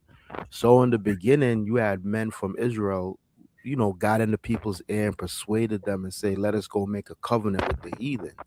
So you got people who persuaded them. But after a period of time, when you jump down to where you at priests, was it 43? Yeah. It said they consented after a while. Yeah. So it was like a concerted effort. First, people within the community was like, yo, maybe we should rock with these heathens. You know what I mean? Because look, back then we ain't had nothing, and since we not following them, look, our times is hard. And then after a while, people just said, you know what, to hell with it.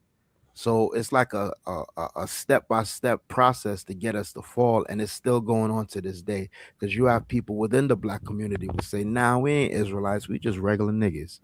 Let's just form a league. Let's just be with everybody else. And the same thing happened all over again. I'll land. And the black folks like, let's join MAGA. Let's get yeah. Verse number 44.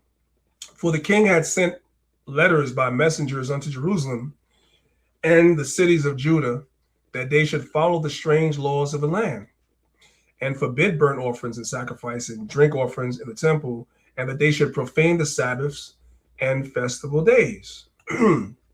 Right? I want to show you guys something. Verse 45. And forbid burnt offerings and sacrifice and drink offerings in the temple, and that they should profane the Sabbath and festival days. 46. And pollute the sanctuary and the holy people. Verse 47. Set up altars and groves and chapels of idols and sacrifice swine's flesh and unclean beasts. That they should also leave their children uncircumcised and make their souls abominable with all manner of uncleanness and profanation. So you had Israelites that would leave their children uncircumcised. This is hundreds of years before the Apostle Paul is writing his epistles, speaking about circumcision and uncircumcision. This is where it started. Verse 49, to the end that they might forget the law and change all the ordinances. So that first generation that made their children uncircumcised and started following after the customs of the heathen, they didn't forget their laws. They made a choice and said, you know what? We're not going to keep our laws. But then they taught that to their children. And those children taught it to their children. And after a few generations, the end of that is what? Now that second, third generation knows nothing about being Israelites no more.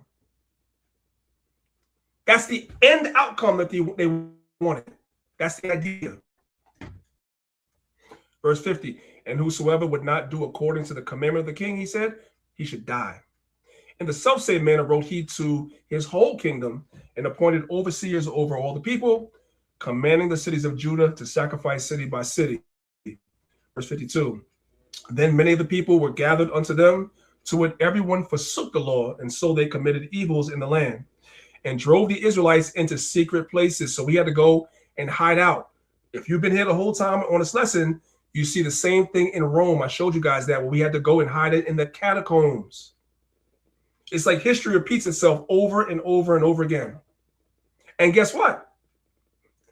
In this day and time, when Esau really comes down, some brothers and sisters are going to have to go into hiding again too. Verse 53, and drove the Israelites into secret places, even wheresoever they could flee for succor. Now the 15th day of the month Casleu, in the 145th year, they set up the abomination of desolation upon the altar and builded altars, idol altars throughout the cities of Judah on every side. So this goes into what Elder Zahab was asking about. What is this abomination of desolation that they set up on the altar? So we're back in this book called The Jews in Their Land by David Ben-Gurion. We are on page 132. And this is what it says. It says, the Seleucid military, remember Antiochus is from the Seleucid line. The Seleucid military measures led finally to sacrilege. On the 25th of the Hebrew month of Kislev, 167 BCE, an abomination of desolation was placed on the altar of the temple in the Lord's sanctuary in holy Jerusalem. The graven image of an earthbound god of the skies, Zeus, was set up, and the heathens of the empire came to pay homage to it. So they set Zeus up on the altar, and then you had these heathens that would come there and pay homage to Zeus that was on our altar.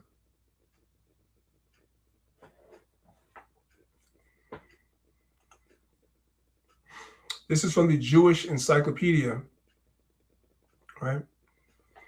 This is what it says. It says, abomination of desolation was set up on the altar of burnt offering in the, whatever that says, and the Jews required to make obeisance to it. This was probably the Olympian Zeus or Baal. Zeus and Baal, by the way, guys, is the same. Or Shaman. Zeus and Baal is the same, just so you guys know. Right? So they set up the abomination of desolation, which was a statue of Zeus on the altar, right? Zeus was a remix of ancient thunder gods, lightning gods, right? You had in Akkad, you had Bel.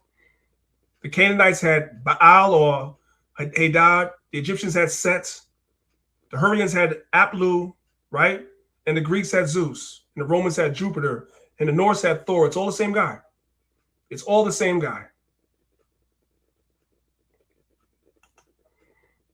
Verse 56. And when they had rent in pieces the books of the law which they found, they burnt them with fire.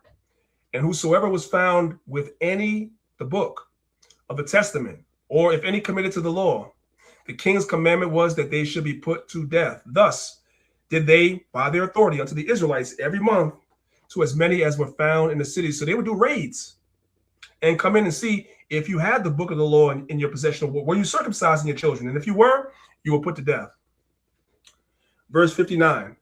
Now the 5 and 20th day of the month, they did sacrifice upon the idol altar, which was upon the altar of God. And at that time, according to the commandment, they put to death certain women that had caused their children to be circumcised. So you had certain sisters that were heroic. They weren't afraid. And they circumcised their children anyway. And they paid the ultimate price the same way the men were. Look at this, verse 61. And they hanged the infants about their necks and rifled their houses and slew them that had circumcised them.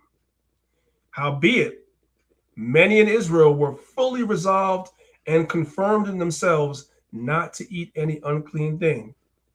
Wherefore, they rather to die, that they might not be defiled with meats, and that they might not profane the holy covenant. So then they died, and there was great wrath upon Israel. That's the end of chapter 1, picking it up at chapter 2. And in those days arose Mattathias, the son of John, the son of Simeon, a priest of the sons of Joarib from Jerusalem, and dwelt in Modin. And he had 5 sons, Johanan, called Caddis, and Simon, called Thasai, Judas, who was called Maccabeus, and Eleazar, called Avaron, and Jonathan, whose surname was Aphis. So this is the rise of the Maccabees. The Most High is going to use them to gain a hold of our temple again that had been desecrated by the heathens, and they're going to rededicate the temple back to the Most High heroically. That's what this holy day is about. Holy days always have meaning. That's what I said at the beginning of the class. So what I'm going to do right now is I'm going to stop there. I'm going to stop there for now. Let me stop sharing my screen for 1 second. And what I want to show you guys is this right here. So again, this evening at 7 o'clock Eastern Standard Time, Elder Zahab is going to be teaching the entirety of the holy day. So he's going to go from chapter 1 all the way to us rededicating the temple. So brothers and sisters, make sure you guys come back and be a part of the class that goes on at 7 p.m. Eastern Standard Time, if it be the Most High's will. I will definitely, let me see, how, Zahab, you're doing it on what channel? What channel are you doing it on? Lions of Israel class of Maccabees. Okay, so I'll create a link. I'll talk to you about it after class, and I'll make sure the link is available for everybody to come on in at 7 o'clock Eastern Standard Time. If it be the Most High's will. I just want to go over a couple of announcements real quick, and then I'll allow Zahab to have the last word. So we're going to talk about this every week until the time comes. The Academy is coming on January the 4th. All right. Now I know there was a mix-up in the emails. The original flyer, the email that was on there was wrong, but the email that you guys are seeing now is correct. The admin for the Academy, I believe, has already been sending emails out to people that have applied for the Academy. So you guys need to check your emails. The admin has been reaching out to you guys. So please check your emails for instructions on what to do. All right. If you haven't got the email already, just email us again and let us know, hey, you know what? I didn't get anything yet. I didn't get any response yet, so forth and so on. Give her a few days. I would say maybe by the middle of next week, if you guys don't get any correspondence, then you can reach out to us again and let us know that you haven't received any correspondence, right? But we're starting on January the 4th, and we're going to, go into a lot of stuff, man. I look forward to seeing all you brothers and sisters there. And at Passover 2026, we're going to be also celebrating the 20th anniversary of Lions of Israel. So we're going to have a good time, and especially those of you guys that are in the academy and might be thinking about joining the camp. We'd love to see you guys at Passover this year, which is going to be in the city of Newark, New Jersey, April 1st, 2026. I'm going to put the banner back on before I leave. The email that you guys should be emailing should be loigatherings@gmail.com. You guys are going to see it going across at the bottom of the screen. It's loigatherings@gmail.com. If you plan on attending, you have to email us and let us know. The main thing we need from you is the head count as to how many people are coming, and then we'll correspond with you exactly, what it is and how much we're going to charge for, coming to the Passover. And yes, we're going to charge, because if you haven't brought a whole lamb lately, then you don't understand how expensive Passover is. Every year, the price of lamb goes through the freaking roof. And we want to make sure that everybody that comes is allowed to have some Passover lamb. There's provisions for everybody. So, and I think we have, as far as what we ask brothers and sisters to do, I think we have one of the most reasonable prices that we tell brothers and sisters for coming to Passover. So it's not going to be anything crazy. I understand the economy is messed up and a whole bunch of things is going on, but at the end of the day, we definitely are going to need your assistance if you're coming, because things are very, very expensive. All right. I think that is pretty much it for me. I can't think of anything else at the moment. So Zahab, if you have anything that you want to say, the floor is yours. A lot of static. If whatever's by your face, you have a lot of static every time you go mute. So be careful. Mike, how about now? You can hear me? Yeah. Is it better? Yeah, it's better. It's better now. It's better now. Hey, beautiful class. So I won't be long-winded. Beautiful class, and you said the right thing. That's each of these high holy days have a meaning, And to sum it up short, for me, I would say, and go back to verse 62, First Maccabees 1 and 62. That's what sums it up for me, right? It says, verse 62, howbeit many in Israel were fully resolved and confirmed in themselves not to eat any unclean thing. I think that's what we should take away, right? Verse 63, wherefore they chose rather to die, that they might not be defiled with meats. We should pray for that spirit. Do we all have that spirit? Not all of us. I might say I have that spirit at the last minute. I might not. So I'm not going to boast and say like that. We should all pray for the spirit that the Lord put on Mattathias, right? We should all pray for that spirit. So that if the time comes, you're saying to yourself, nah, I'm going to be fully resolved not to conform and give in to whatever it is that's coming. And we already know trouble is always going to be here, but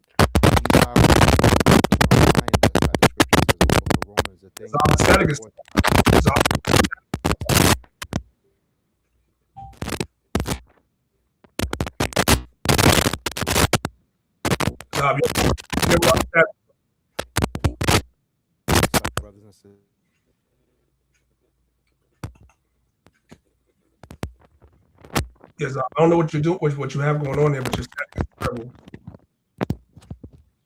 Can you hear me now, priest? I can hear you now, yeah.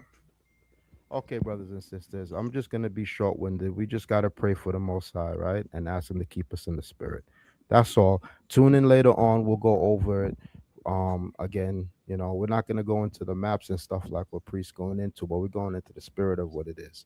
So I hope to see y'all there. Most High bless. Shalom. Come. All right, all praise to the Most High. I appreciate all you brothers and sisters for being here as always. We love y'all. Again, as he said, tune in at about 7 p.m. Eastern Standard Time. I'll share the link on my Facebook page. I'll share the link on all the Telegram groups, et cetera, et cetera. If you don't see any of the links, just check back in with us at 7 o'clock this evening, and you'll see the classes live and come and fellowship with us. Right, it's your brother Priest Daniel, represent Lions of Israel, Maccabees TV. We love y'all. Most High Allah will be back here again next week, 10 a.m. Eastern Standard Time. If you haven't subscribed to our YouTube channels, please do. And I'm out of here. Shalom, y'all.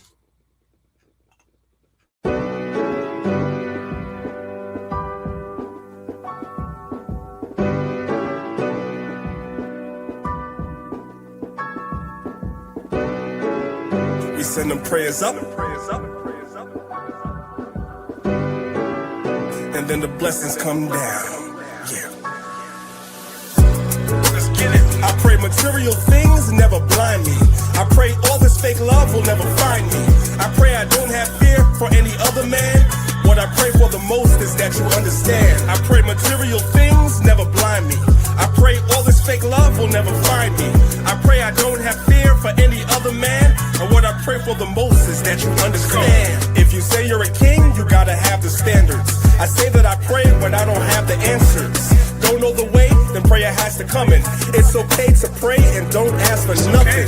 Ready for war, but I pray for peace. Know the book says, don't let your prayers cease. Pray for the strength to pray for enemies. Pray to forget these childhood memories. Put on these size 11s, it's the wrong shoes any day. Cowboys team, man, you're gonna lose anyway. Don't come for me, sorry, I don't got a team. Can't be MLK if I never said I got a dream. I pray to Yahweh that he bless you. I pray that you pass, cause life will test you. I pray on the days that things are stressful. Remember, Israel to God is something special. I pray material things never blind me. I pray all this fake love will never find me. I pray I don't have fear for any other man. What I pray for the most is that you understand. I pray material things never blind me. I pray all this fake love will never find me.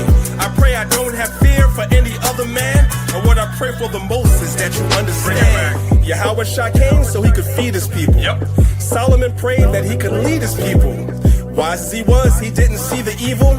I pray for the day Yahweh frees the people. Babylon the Great breaking all walls down. Kanye's song, When It All Falls Down. I pray every day, that's a part of me, that we all celebrate like classic R&B. Cool in this gang, there's so many speakers. I pray that you learn, we have so many teachers. I pray for the kingdom, cause it needs to come. I pray for Isaiah 14:1. Always be thankful, what my lady said. Don't ask for much, just my daily bread. I pray on the days that things are stressful. Remember, Israel to God is something special. I pray material things never blind me. I pray all this fake love will never find me. I pray I don't have fear for any other man. What I pray for the most is that you understand. I pray material things never blind me. I pray all this fake love will never find me. I pray I don't have fear for any other man. And what I pray for the most is that you understand. We send the prayers up, and then the blessings come down. Prayer's y'all weapon, y'all. Make sure you pray every single day. Don't just ask for things, but pray to the Most High to deliver us.